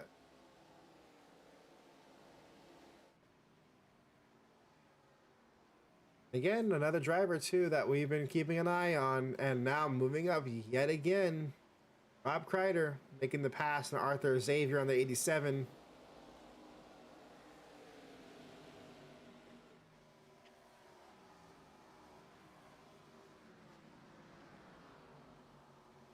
Trying to reel in the number 97 of Aaron Douglas yet again. This time with much fresher tires. Oh, we have pit stops. That'll be Andrew Weisbecker in the Safe Light 41, bringing it down here for Supreme Motorsports. First pit stop of the second cycle are underway. Took Weisbecker a bit to get to pit road. I think that they just wanted to get some changes on it. They know the halfway break is coming. This is the thing where teams need to prepare. They need to be smart with their fuel. Lap 67, when Jay Langelier crosses the line and heads down into turn number 1, that is yellow flag will be displayed unless we have a natural caution between now and then. Teams need to be smart here with their strategy. Now, we anticipated this because it was such a short stint here for the 0, but this could be a chance for Adam to go ahead and what they would call in the NASCAR world a flip in the stage. So we'll see what ends up happening here for 0. Adam had a ton of speed coming into that. He did. Now, we know from experience with the Pro Series and the Truck Series as well, Adam is very good about getting on and off pit road. Maximizes every mile an hour he possibly can. Makes up seconds if he's leading or positions if he's behind. Under an 8-second pit stop for 2 tires and fuel coming from Adam. And under 39 seconds of total time on pit road. That is a very impressive pit stop there for the number 0. Depending on how cycles will go, that's going to help the 0 out regardless. Seeing more cars come down. Alan Bledsoe, Rob McPherson, Brad Hughes all bring their machines down pit road. Justin Osborne just set his personal best time of the race. He sits in the 20th position currently as Rob Kreider makes up yet another position as him and Arthur Xavier have gotten around Aaron Douglas. The 38 car's got a lot of speed. If he gets stuck on the outside and lose both those spots again, you have to regroup and come back and fight again. That's going to be a settle down and maybe trying to work out those general tires, let them cool down.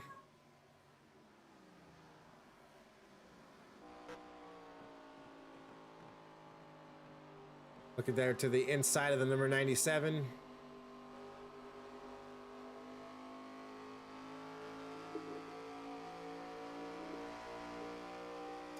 And to go before that halfway break, we can see more and more cars come down. Quinn Ezo, Zach McAdoo bringing their machines down. Zach pit at the same time as his team owner last time. Short pits at this time.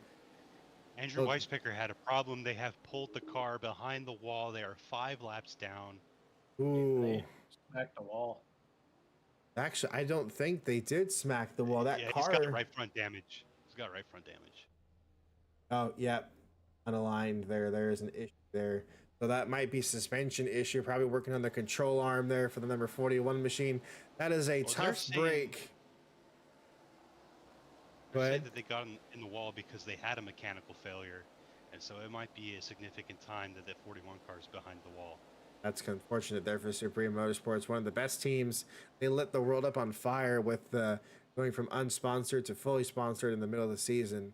Hopefully they can turn that luck around for the rest of the season. So they had a very, very good end of the season last year, and this is not how they wanted to start their season. Well, both their Peter- drivers won multiple races last year, and with Nick Fountain and Andrew Weisbecker, and so they have high hopes for this year. Lots of cars bringing it down this time through.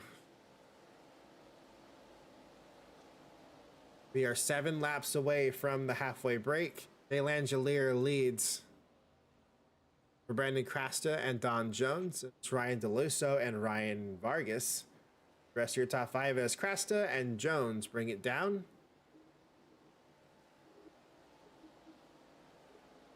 It's a lot earlier for them versus the last time that they came down. I've seen some change up in strategy here. Flipping it may be the way that some of these teams are going to try and go. They know that wave rounds will come. But we also are going to have plenty of teams that are going to try and stick this out as long as they can, because it'll be free track position and set them up for the end of this race.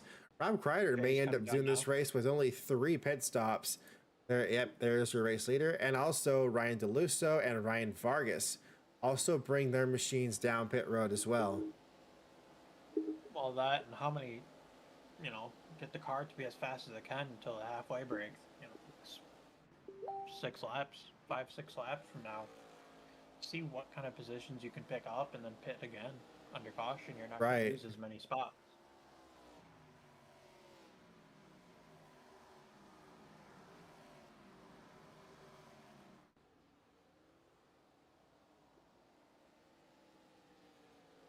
Eye on Kreider here.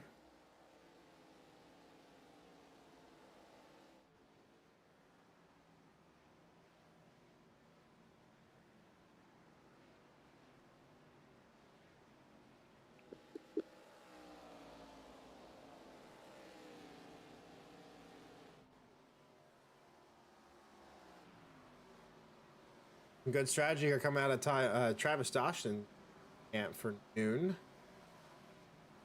Back there's Quinones as well, and the Chevy right behind with Touchton. At first time in the top 10 tonight, Tom Jones for TBD. 2 laps away here from having a great strategy call. Brad Hughes, they're behind. That car is a lap down. They've already pitted.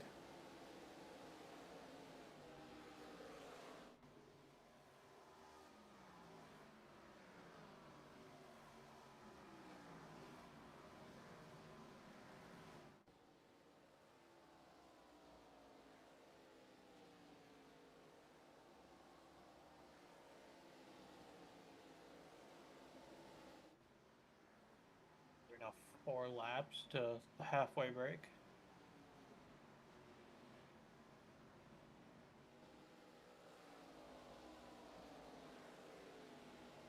Adam, you got any update on the Weisbecker car down there? Are they still working on it?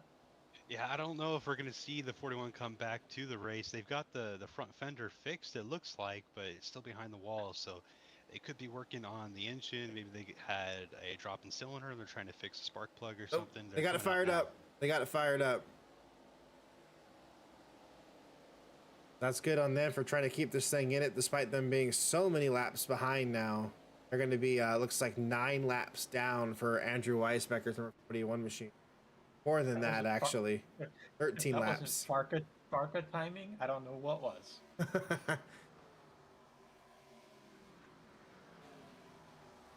We're going to try a button here in a second. If it works, I'm going to be very happy.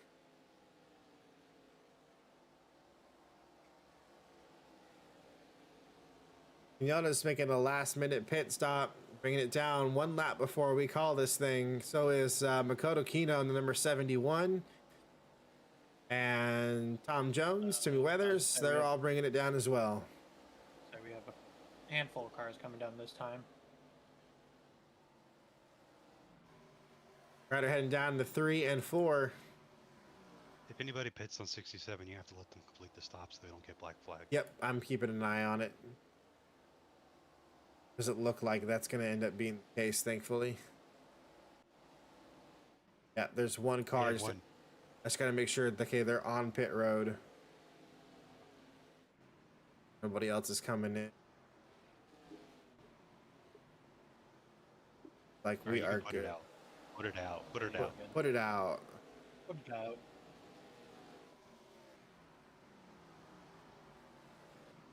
Have you put it out? Doesn't want to. Put it out. Dang it. One moment, please, while we get race control to wake up. Yeah. There we go. Apparently they were sitting on the yellow flag as they were trying to wave it. Refix that again.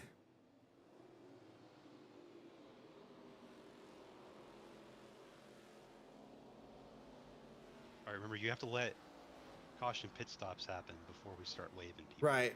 That's exactly what I'm going to end up doing. So let's set the caution length to 6. That way it doesn't give us quickie caution, even though we have people that are a lap down. I'm just going to throw it at 10. Because it could take a minute. Yeah, I can. Remember, don't pass the stop sign at the end of pit road.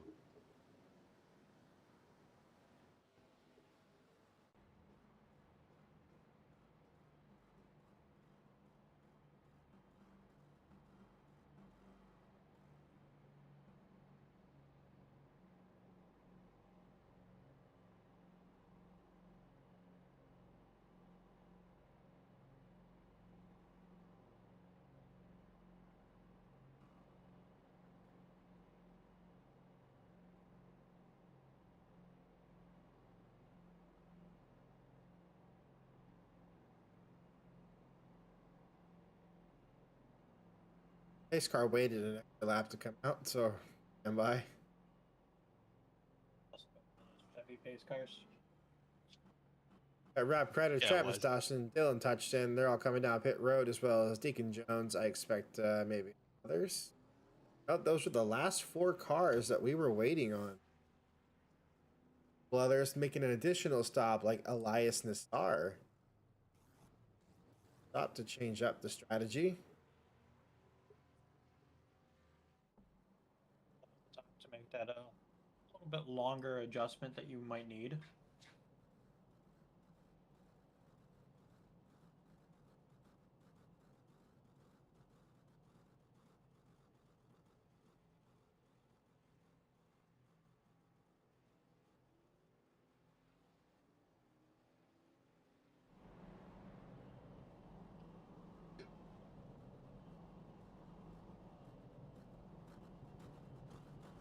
Start cycling drivers.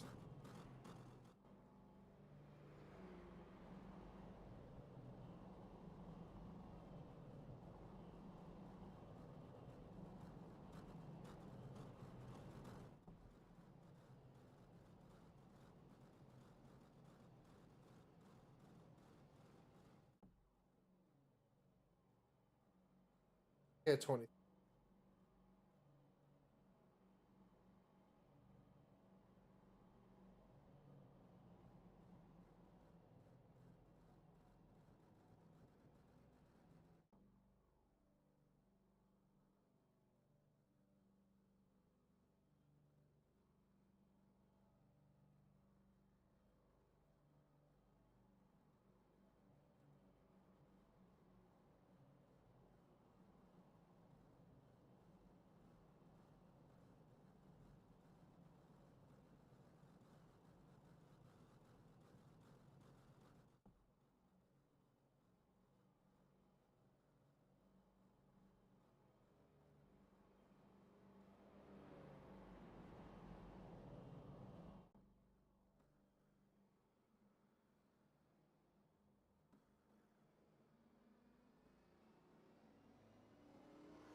What happened to 23? The full lap wasn't up yet. Oh. Lap update. Yeah, race control should know that though. Why we did.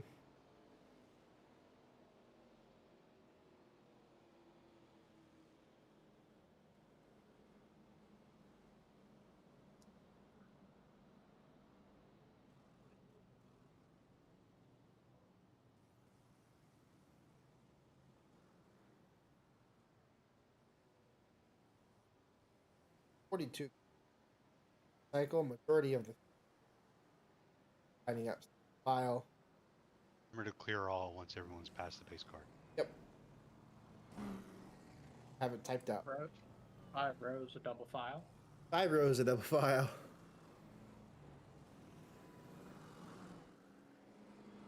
And then about 20 rows of single file.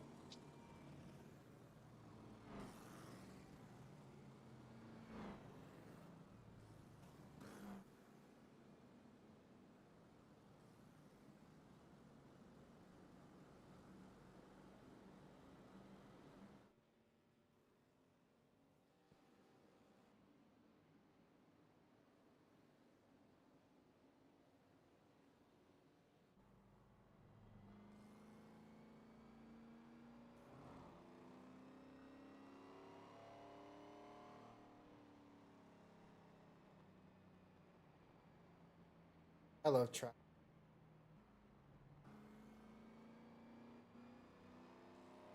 Fast cars are clear the pace car.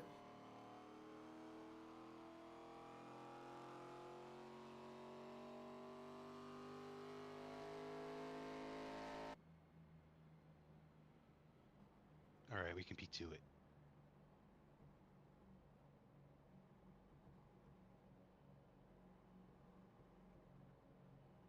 Add pen. What a bunch of good boys. Fuck. People are reacting correctly. No. No, no, no, no, no, no, no, no, no, no, no, no, no, no, no, no, no. What's wrong? Oh, we lost iRacing. Oh. Lost iRacing. It crashed? Yeah, it did. Oh. Woohoo! Um, Oh. oh. That sucks. Yeah, it does. Now I'm gonna have a garbage race.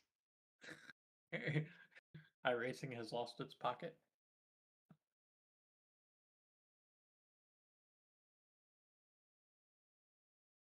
Oh. Shortening the race.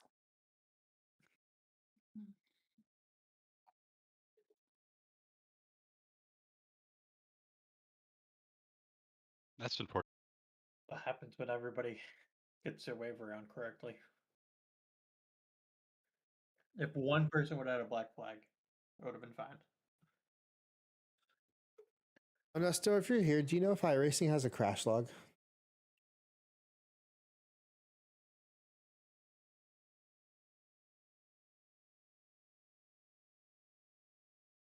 We could just end it here, rain shortened. No, because the race results center doesn't. Oh, I see.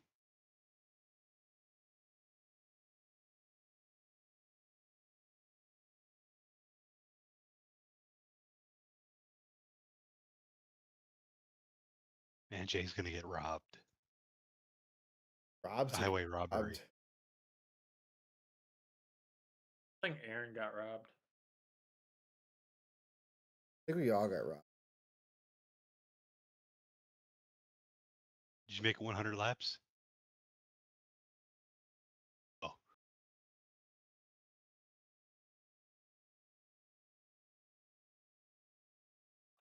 All right. Whale fluke. If it isn't the first race of the season, I don't know what is. Yeah, for real.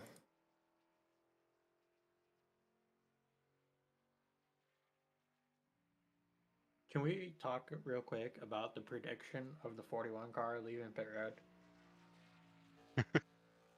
That was pretty.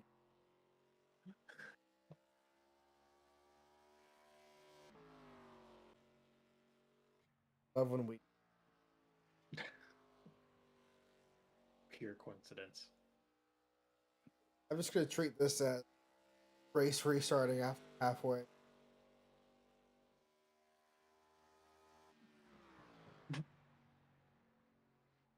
We had a scramble button.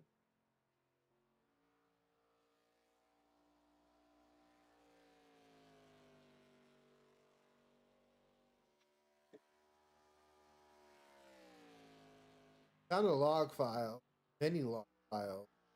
I'll just.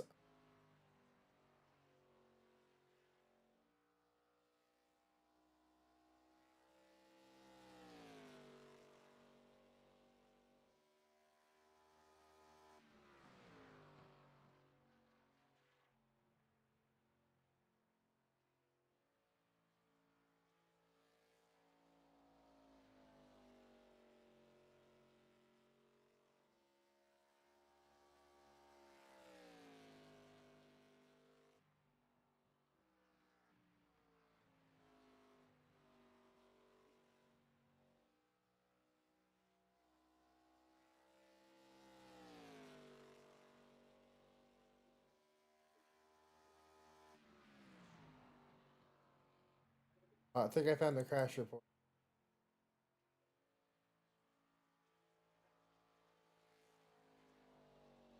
It's that random codes and that file.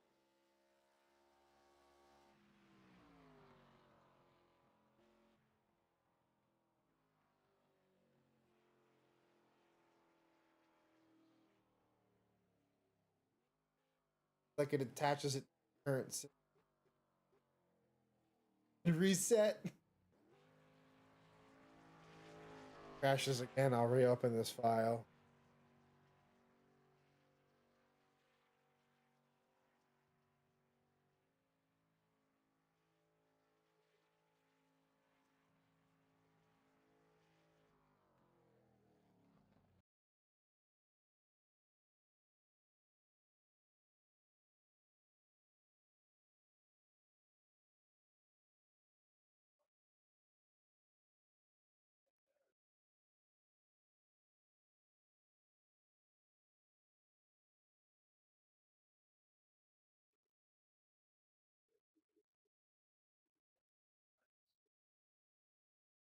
I mean, that sucks when a crash happens, but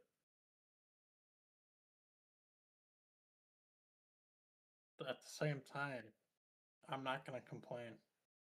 I really can't. No. Got a really good run off pit road there. Yeah. All right, come on, let's go. I'm impatient. Let's go. I'm making sure they're all actually.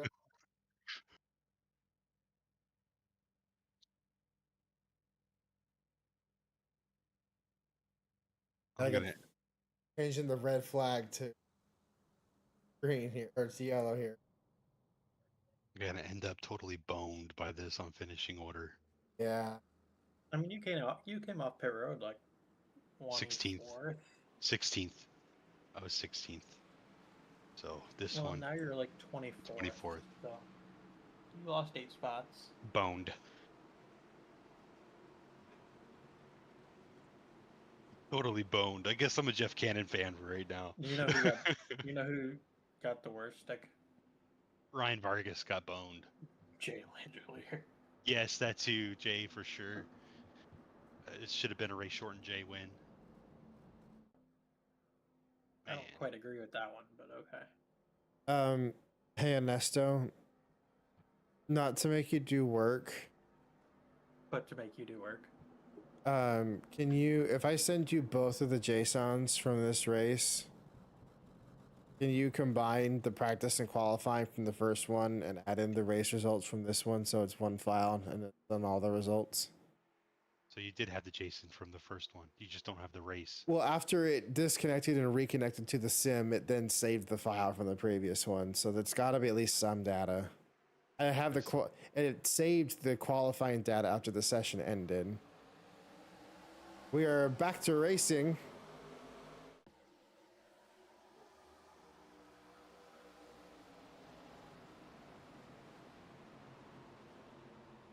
All right, in theory, we should have 1 to 2 more pit stops for this race to end. It's going to be close, depending on how the cars come down road to pit. The craziness of 3 wide behind. Thank you. Appreciate that, Ernesto.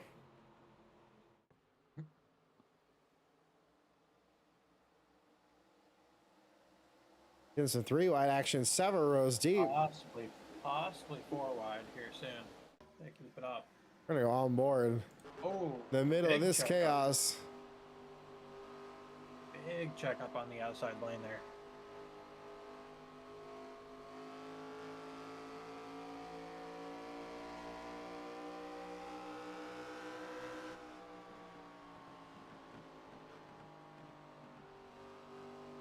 Rasek Crashed it. up against the wall there with Timmy Weathers.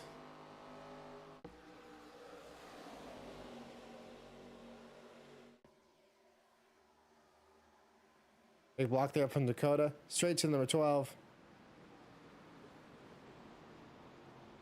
Weathers struggling. Adam.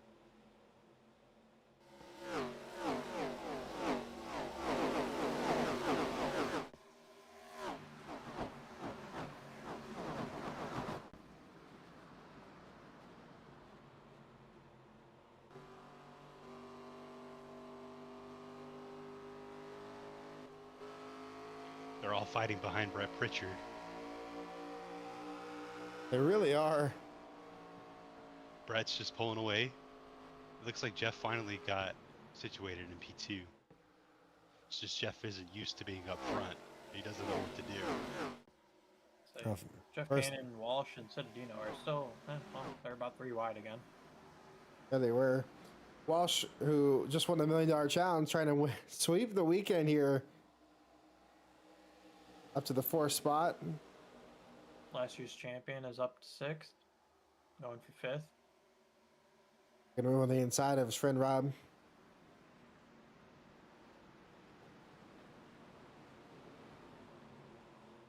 Fastest lap of the race, last time by 33.95 for Aaron in that number 97.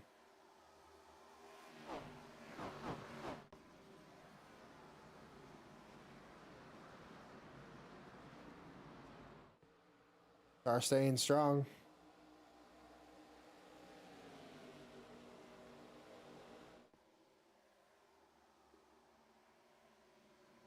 It really showed why he was picked for that team.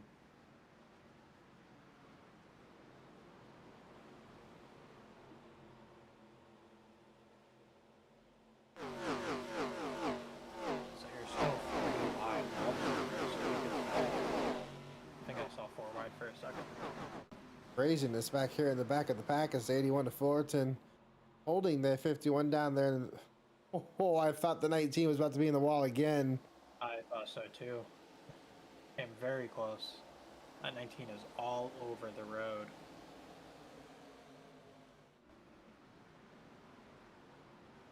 Lots of drivers setting their personal best laps this time by. Including Jeff Cannon, who just set the fast lap of the race, 33.79 for Jeff Cannon, that number 20.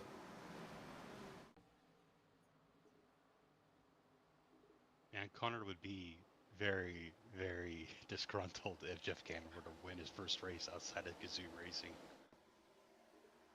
That's kind of how it goes, I feel like, with some drivers. Sometimes they just need a new team. But it was just such a struggle. Yeah. Jeff Cannon was awesome in the Pro Series and then struggled his entire time. 1 win with Margazoo Racing, but no other success. And they released him just because, what else are they going to do, you know? They tried everything. So Jeff Cannon having a brilliant comeback run in the second half of this race, General Tire 200. Much to the surprise of everyone. Keeping an eye on some of our bigger movers of the race as well. Quinones now 10 spots, moving inside this top 10 now, number 17 car.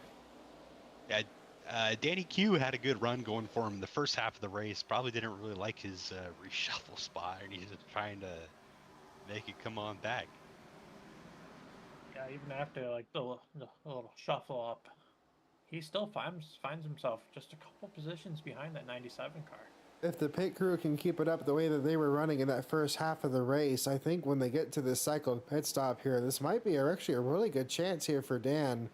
Seems to not be slipping back so far in the running order as he tries to make a move here on the number 77 as Sammy caught for 8th position.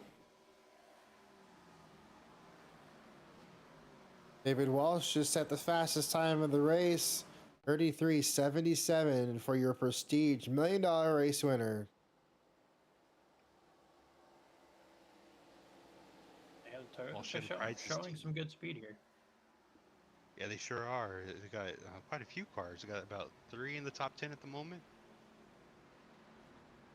The 56 car is going to try to get a run on John Sedetino ahead of him here in the next couple laps. Trying McPherson's under fire from Aaron Douglas and Nick Fountain.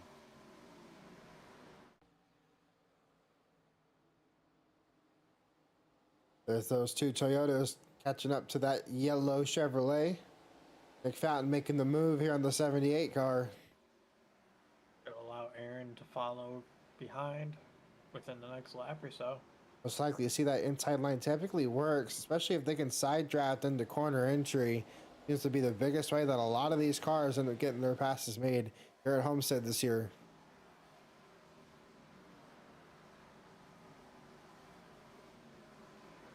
As it looks like we have Kreider off the pace a little bit. I don't know if he tagged the wall or... May have been an issue. Where is the 38 car? Down to the very bottom. Oh, yeah. Oh, We do have a major issue for Rob Kreider in this number 38 machine. And this one is looking like it is mechanical. They're coming back out. I think he was coming back out on the track. If he can make No, has not pitted yet. There is damage to the right front of that car. There's a tire down on the right front of that number 38 machine. That was one of the best cars that we've had on track today, and that's not how you want your race to end. It's major damage if he's having to limp it on the apron all the way back around the track. That is a brand new race car they brought to this thing. We're about to see just how bad it is, and yes, tons of right front damage. You can see the suspension loose and moving around on that right front. No turning ability.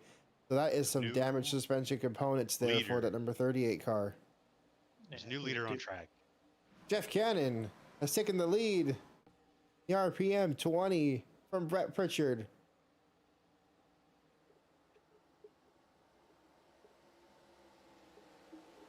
Jeff Cannon thought that the 3 was going to show up with a different livery, and they went with this particular livery in expectation that Brett would be in a certain black paint scheme. Of course, this is Kevin Harvick's 2001 livery on the 20 car.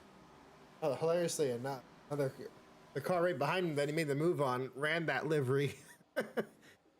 Yeah, but that's why. I mean, we thought that we were going to see the Intimidator livery on the 3, and that's why the RPM 20 showed up with the 29 livery. I made this move like a month or two ago. They just decided to put this livery together and to honor the late great Greg Biffle in a monster style scheme. And it's a great livery on the 3. It really looks good. It seems we're gonna have a good fight for the lead once Cannon can get another run going. See, Dakota Cottle's broken into the top 10, and now he's passed Elias Nassar for P9 and that 5 Ally Bank Chevrolet. Yeah, I mean, I would say unfortunately Elias is lacking the Ford help back there in 10th, but he has a semi-teammate. I need a FARCA beer. You need a what? Yeah, that was not English.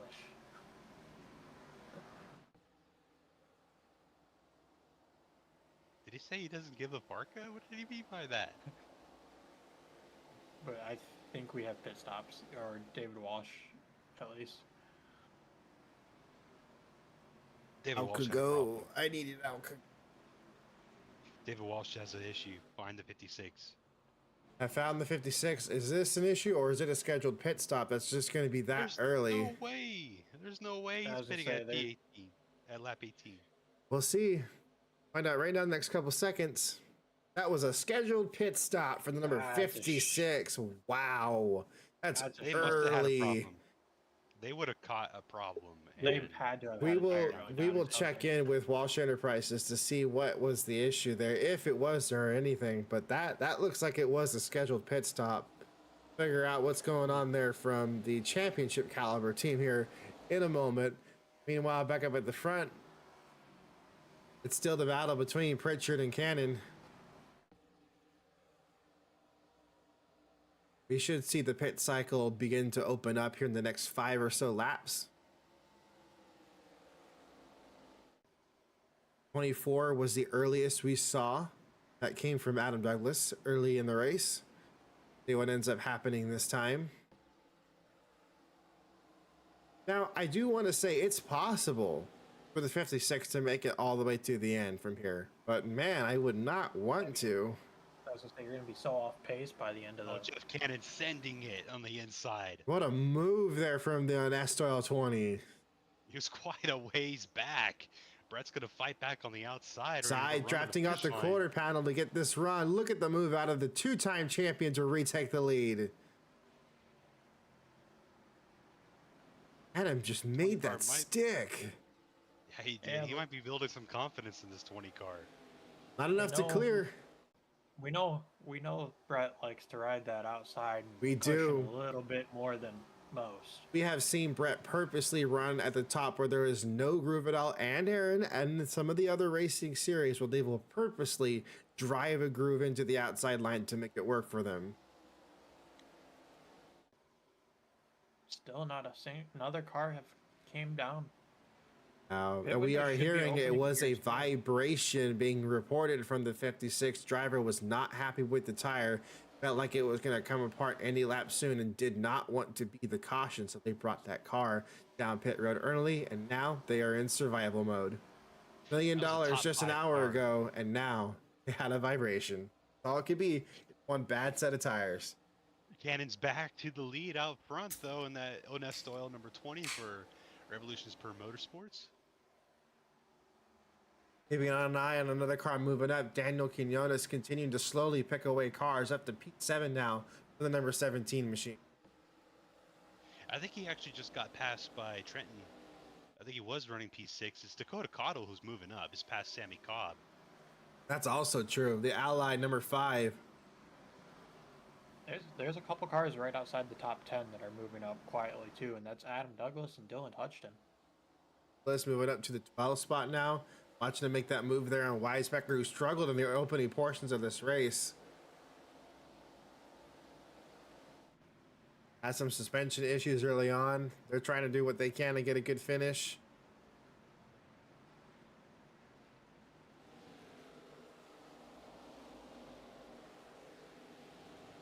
As Sammy Kreider Cobb has, and Elias Nassar.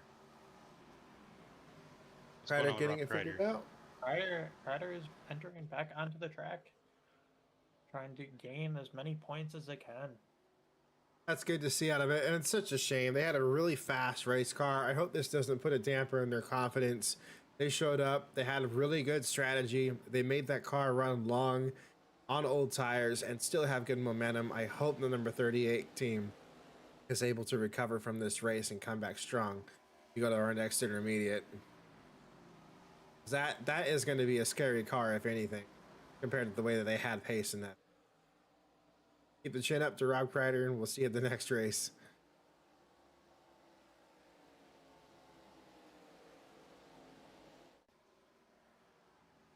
Speaking of, Nick Fountain also has caught the back of the number 3 car. Fountain in the Toyota are starting to show some pace.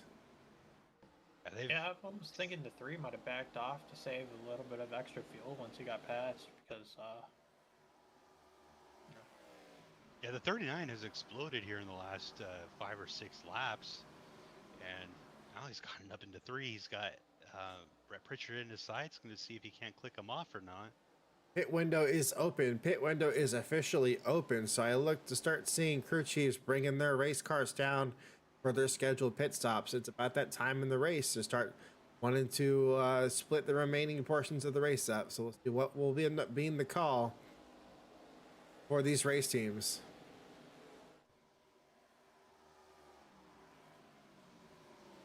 You can see how much speed that 38 car still has.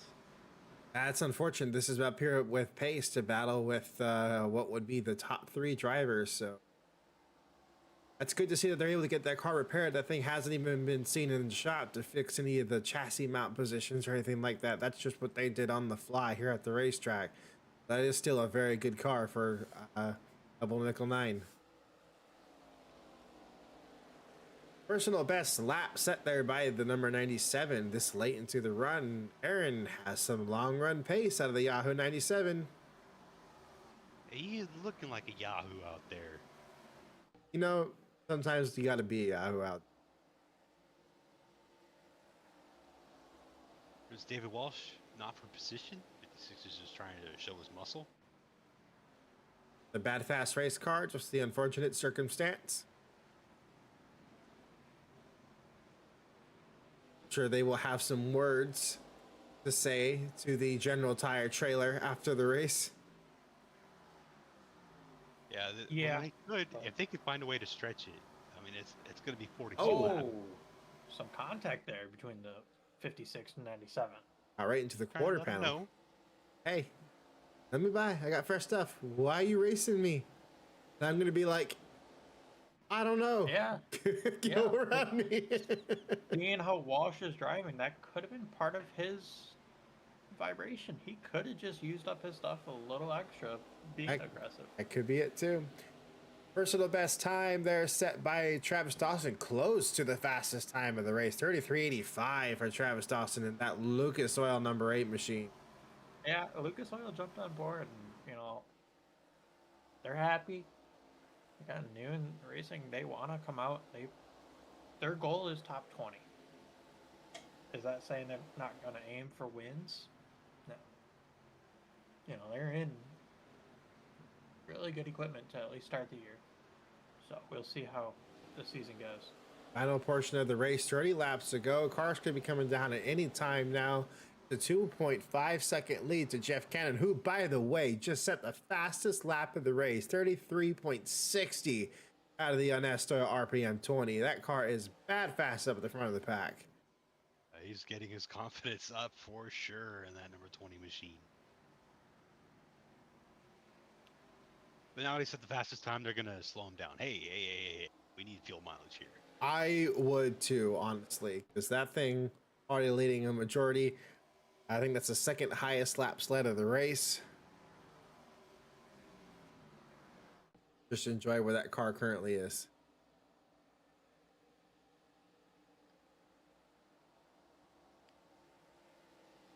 Full 2 mile an hour faster. Last lap. Insane. FK. Yeah, this car went winless last year as the number 40. Would definitely be a statement for it to get its first win with its new driver. He's coming to pit road this time. Yes, he is. Waving it out.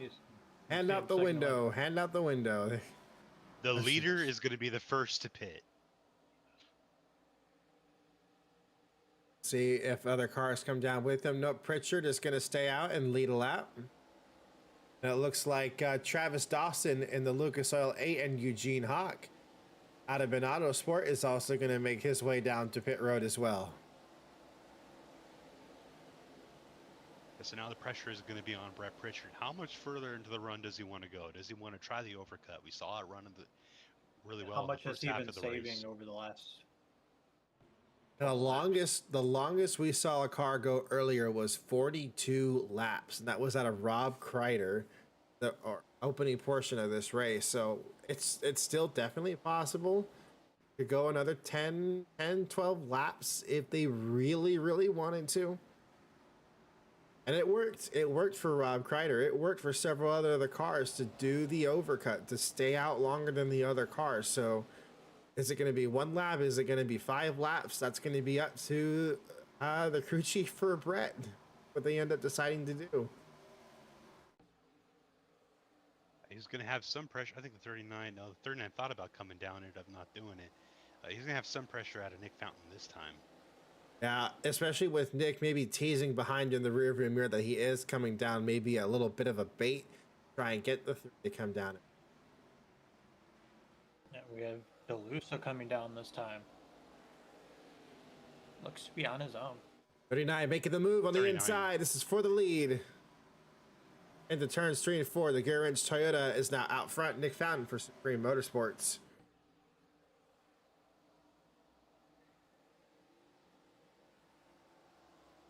Decent pit stop for Ryan DeLusso, 8.47. Making his way off out of pit lane right now. The fastest pit stop so far of the night has been to Travis Dawson. Nearly a 7-second pit stop there for the number 18. Richard using the side drafting down the back straightaway. Yeah, you save fuel when you're drafting. So Here's to see when they will end up bringing these cars down to pit road. They are about 5 laps away from what should be running on vapors for these things. If the 56 could manage to go the rest of the way, he will not be in the lead. Jeff Cannon is quite a little bit of a ways ahead of him. Oh yeah, fresh tires will be king no matter what by the end of this stint. Hitting at the halfway, I think, was a great idea. I think Cannon has solidified that he will already be retaking the lead. That's an easy statement if you ask me. I would have pitted when Cannon. It's really going to matter on how much pace Pritchard can have with clean air if he can maximize these laps to come. See what he ends up doing. It's going to be hard to tell here if Fountain is backing off or if this is Pritchard running at full send. It is Pritchard running at full send. 33.89 last time by for Brett Pritchard. Only car in the top 25 to run a 33-second lap. Pritchard is lighting it up. He's signaling down. Pritchard's going to be coming down this time by. That was just so fast. Yep, hot in lap for Brett Pritchard. And that's exactly what you want to do, Matt. Oh, good save there out of our fellow drifter, Brett Pritchard. Almost lost it coming down. Every second you can. I think he's pulling a page out of Adam's book. I think maybe so. That's what you got to do. I mean, especially when that 20 car is in the position that Jeff Cannon is, it has to answer. Yeah, I'm going to be really curious. In fact, I think I'm going to have us watch here, or even I think we'll join in on board with Jeff Cannon here in a second to see where he's going to come out in relative position to Jeff Cannon. Nick Fountain's coming down pit road, surrenders the lead to Daniel Quinones. And in fact, that's going to be the difference right there. There's Brett Pritchard on the apron, and yes. See what fresh tires can do. 20 laps to reel him in. Yes, that's going to be the thing now. Here is where it's going to make the difference. As Cannon's been running on these tires for a while, and Pritchard for the final 20 laps will have nothing but fresh rubber to now try and reel in Jeff Cannon.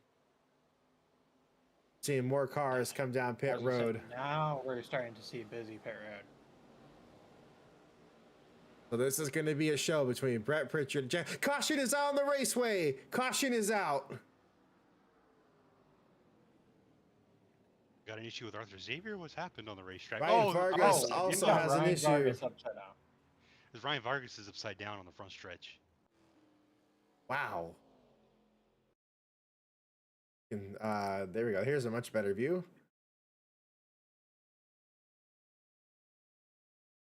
We're taking a look here at Ryan Vargas's. What may have happened with this incident here? Oh, we already had Makoto Kino. Kino. Makino is upside down. Vargas just nowhere to go. Yeah, what has happened to Makoto Kino to lead to this spot, though? Oh, what? What? Bottomed out. It's like that Chris Beathard special. Oh, no. This is what Chris Beathard did to the team. Fuck. Oh. I Chris think. Gabehart. This is Chris's. Uh, This is what he stole from Joe Gibbs Racing, by the way. I think they left the Hollywood launchers in the back of that number 71 car. Good lord. I didn't realize this was sponsored by Michael Bay. Oh my god. Oh, All right. Well, Well, now I gotta wave around cars. Well, hold on. We need pit stops first. We're gonna get pit stops because Alan Bledsoe hasn't pitted yet. He's the leader. oh, Yeah, We need to that's see this true. first We do need before it. you And do anything. I think we're actually fine. We're fine. We're No, gonna no, have. you're gonna hurt. You're gonna hurt things if you wave people No, around. no, while no, they're no, on no, pit no. road. I think after this, we're only gonna have like 3 cars that need it. But I'm. Jeff Cannon stayed on the racetrack. All right, that's good. I was worried that he would come down for some feel goods. that All right, was. now, You know oh, who's man, gonna we're like not- this? Alan Bledsoe is gonna like it. Or Brett Pritchard's gonna like this. Yeah, he's Because gonna have pressured tires. Than And the that top gap two. is gone. Yep. That gap is gone. And he only ran like what, half a lap before the caution came out on them? I don't even think he got up to speed. That is absolutely perfect, Brett Pritchard. Not to mention, he has a teammate there in 6th, an affiliate car in 8th. Now, I don't know what's going on in the world here of David Walsh, but back on the lead lap after all things considered happened because didn't have to pit, and they're staying out to the end of this thing. Well, don't they're, think they're that was a gonna good have move. fuel mileage to go to the end. I We'll think see where they cycle No, out. no, the caution may help We'll this. give them the caution will give them enough fuel to go to the end, but it's their tires. It's the tires, I'd but say- what a call though. I'd say all the cars around him have fresh tires. As Oh, we're coming to we the have- choose. yeah, choose color. There's like 3 cars that are a lap down. 4 cars that look like. We're gonna let this play. I'm because it crashed last time. From Yeah, no wave around. Under 20 to go.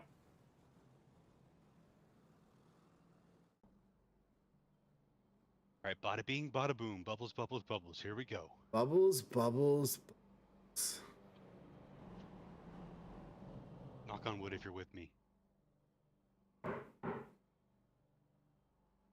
It didn't come through on Discord, but it did on the broadcast. It came through.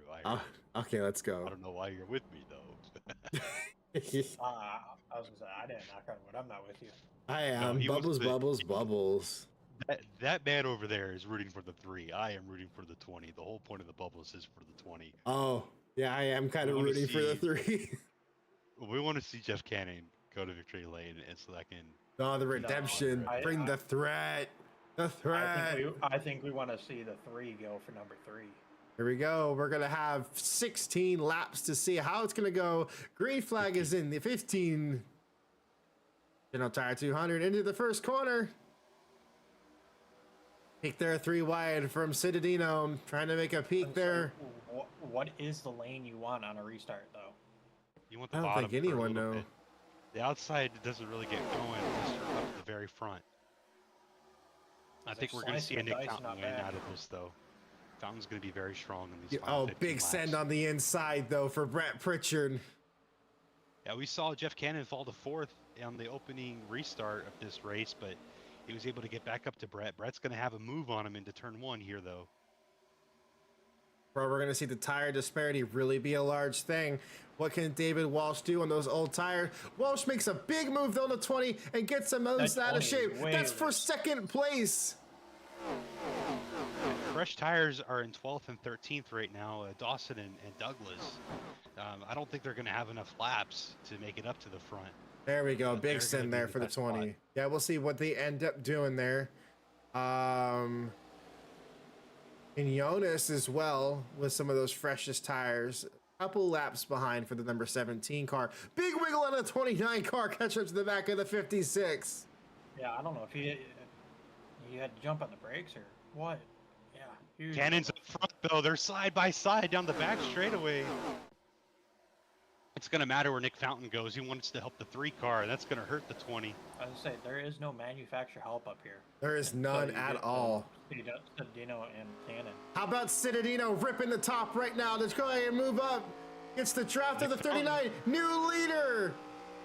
Nick Fountain is going to be the strongest car in this run, I think, unless tires can manage to make their way up front. Another huge send though from the number 72, a Citadino.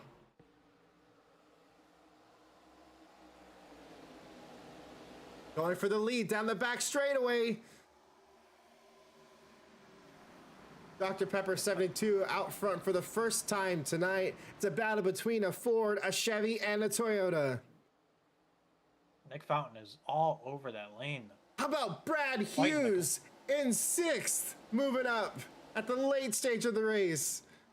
Hey, he's going to have tires too, so Brad's going to be one to watch for. He's in front of Travis Dawson now. Brad is the fastest car in the top 10 right now. We'll see what he can do with 11 laps to go. However, all eyes right now are on Team Motorsports' John Citadino.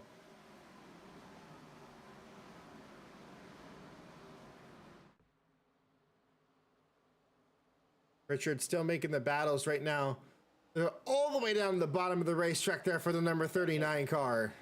Almost 3 wide there for 3rd.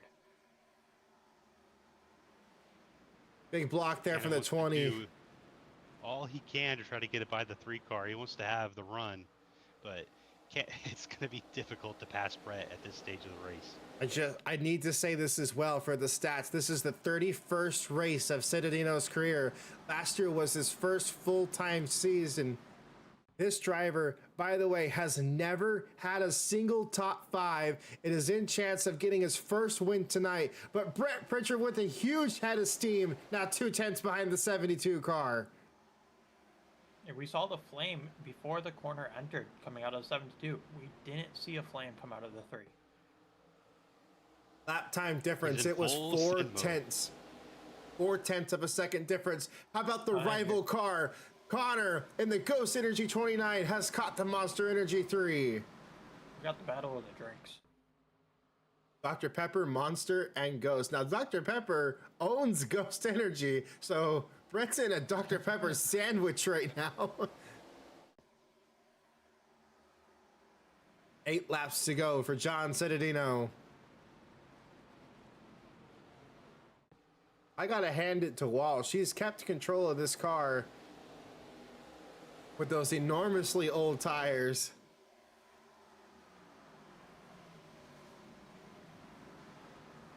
Connor with an issue up top of the racetrack, loses many Connor positions. missed the corner completely. I don't see damage. I just think he, like you said, missed the corner. Battle for the lead. He's caught him. Looks to the inside. He's got it. Brett Pritchard retakes the lead of the race with 7 laps to go. Andrew Weisbecker trying to follow through.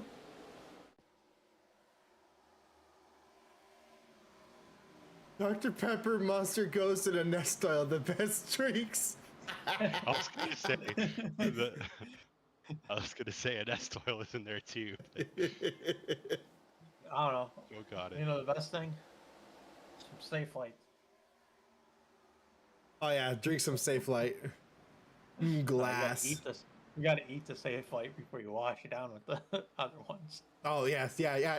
Crunch on your Safe Light, wash it down with the Nest Oil. Not to mention, we got Reese's up here. We do. And milk. Let's try the 7 car.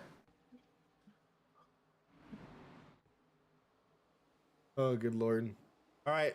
Well, Brett just went back to back on setting his personal best of the race. 3 laps in a row inside the 33-second mark with 5 laps to go. And we have 3 cars up here within similar windows of pace. So I'm curious to see what Weisbecker may have in the tank for Brett Pritchard if Citadino can come back. Remember, we have no overtime rules. We go to the set mileage of the race. So if there is a caution between now and the end of the race, that is it. Next flag ends it. All right, Michael Bay, where are you at? Yeah, don't launch another car.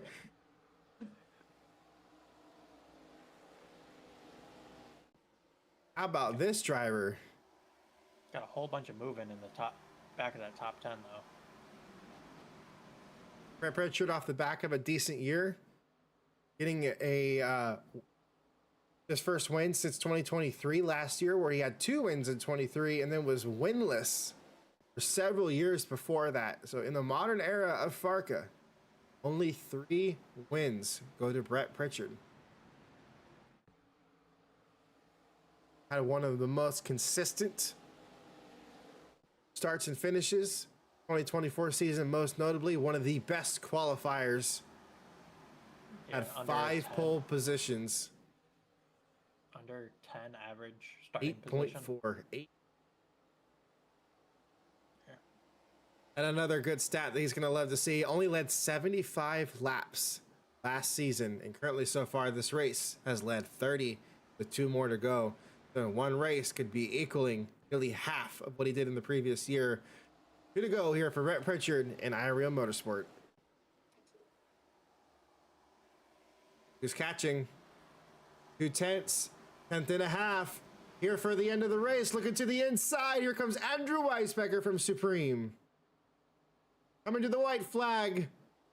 Tries to break the draft down the front straightaway.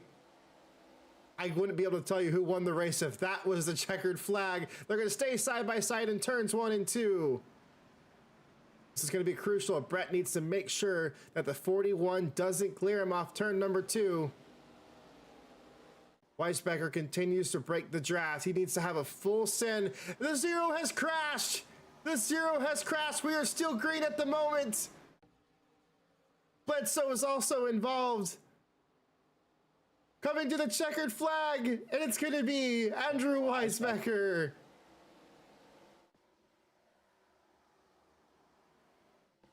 Heavy damage there for the 0. Yeah, looks like Adam and Alan Bledsoe had a little issue there. We'll see what ended up happening there, but eyes are going to be now on Andrew Weisbecker here. Get to finally show this. Here's our race recap. 13 lead changes for the race. Only had 1 natural caution.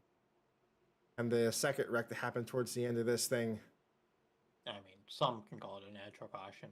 That was a spontaneous flip. What happened?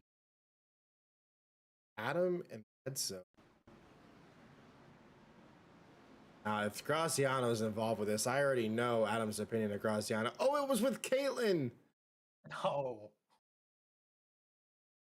Starting this season right where she ended last season, taking cars out.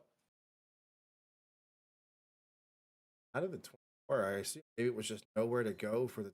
Or yep, that's exactly. Oh, you can see what happened. Breaks too. You know, Bledsoe, as good as a friend of Bledsoe is, definitely did not want to be involved. Oh, we did almost see another car flip. Yeah, we did. The car got all 4 wheels off the ground.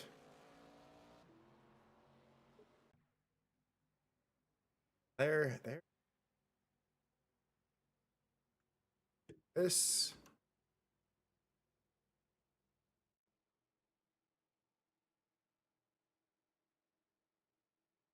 You know, multiple cars in the top 10 there, that even top 15, that should be very happy with how they're starting their season.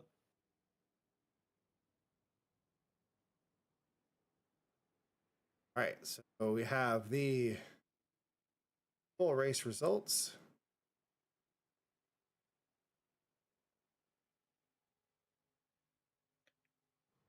Are Andrew Weisbecker winning by 2 tenths over Brett Pritchard. Rest of your top 18 is, as you can see,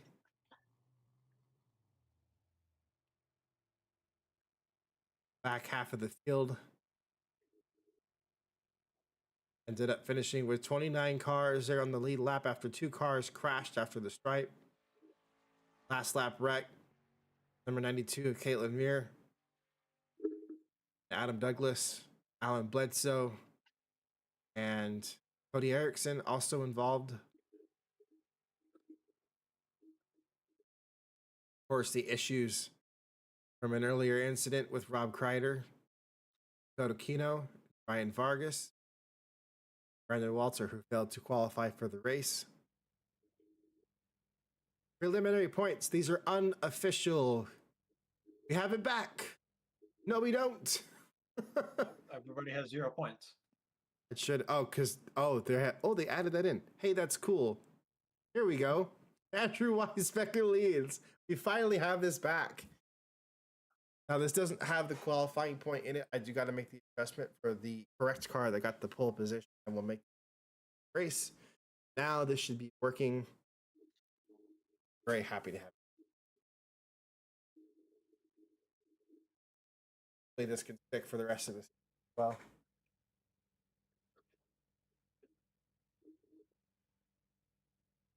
Oh, there it is. There is back.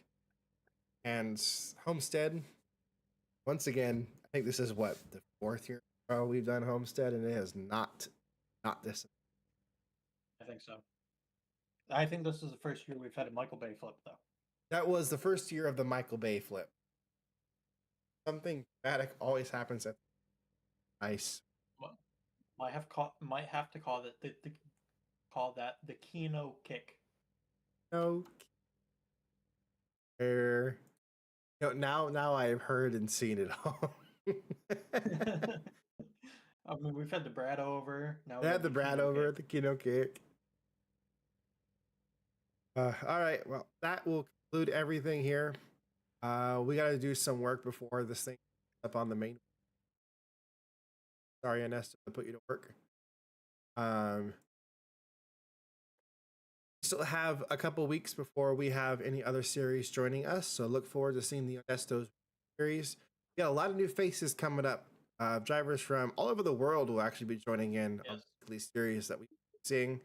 I got a few new Canadians and a couple other drivers from the UK as well joining us in the weekly series. There's a couple drivers coming from a couple countries you wouldn't expect. Ooh, all right. I like seeing that. Yes. We'll see where that ends up being. We'll see those guys joining us at Bristol Motor Speedway to start the season off. But next week, we had a Michigan International at the 4-200 fastest tracks. Guys, Saturday for that, unless as updated, and trucks will join us at Sonoma. There is a caveat to that little asterisk there for the Sonoma race that. No, it's arriving in time. Arriving in time. Let's go. So we will see the trucks. Go to say 7 weeks. Yeah, it arrives the week of Bristol. So love to see that. Love to see that. Guys, next week at Michigan. Thank you guys all for joining us. Big welcome back to 2026. Soon.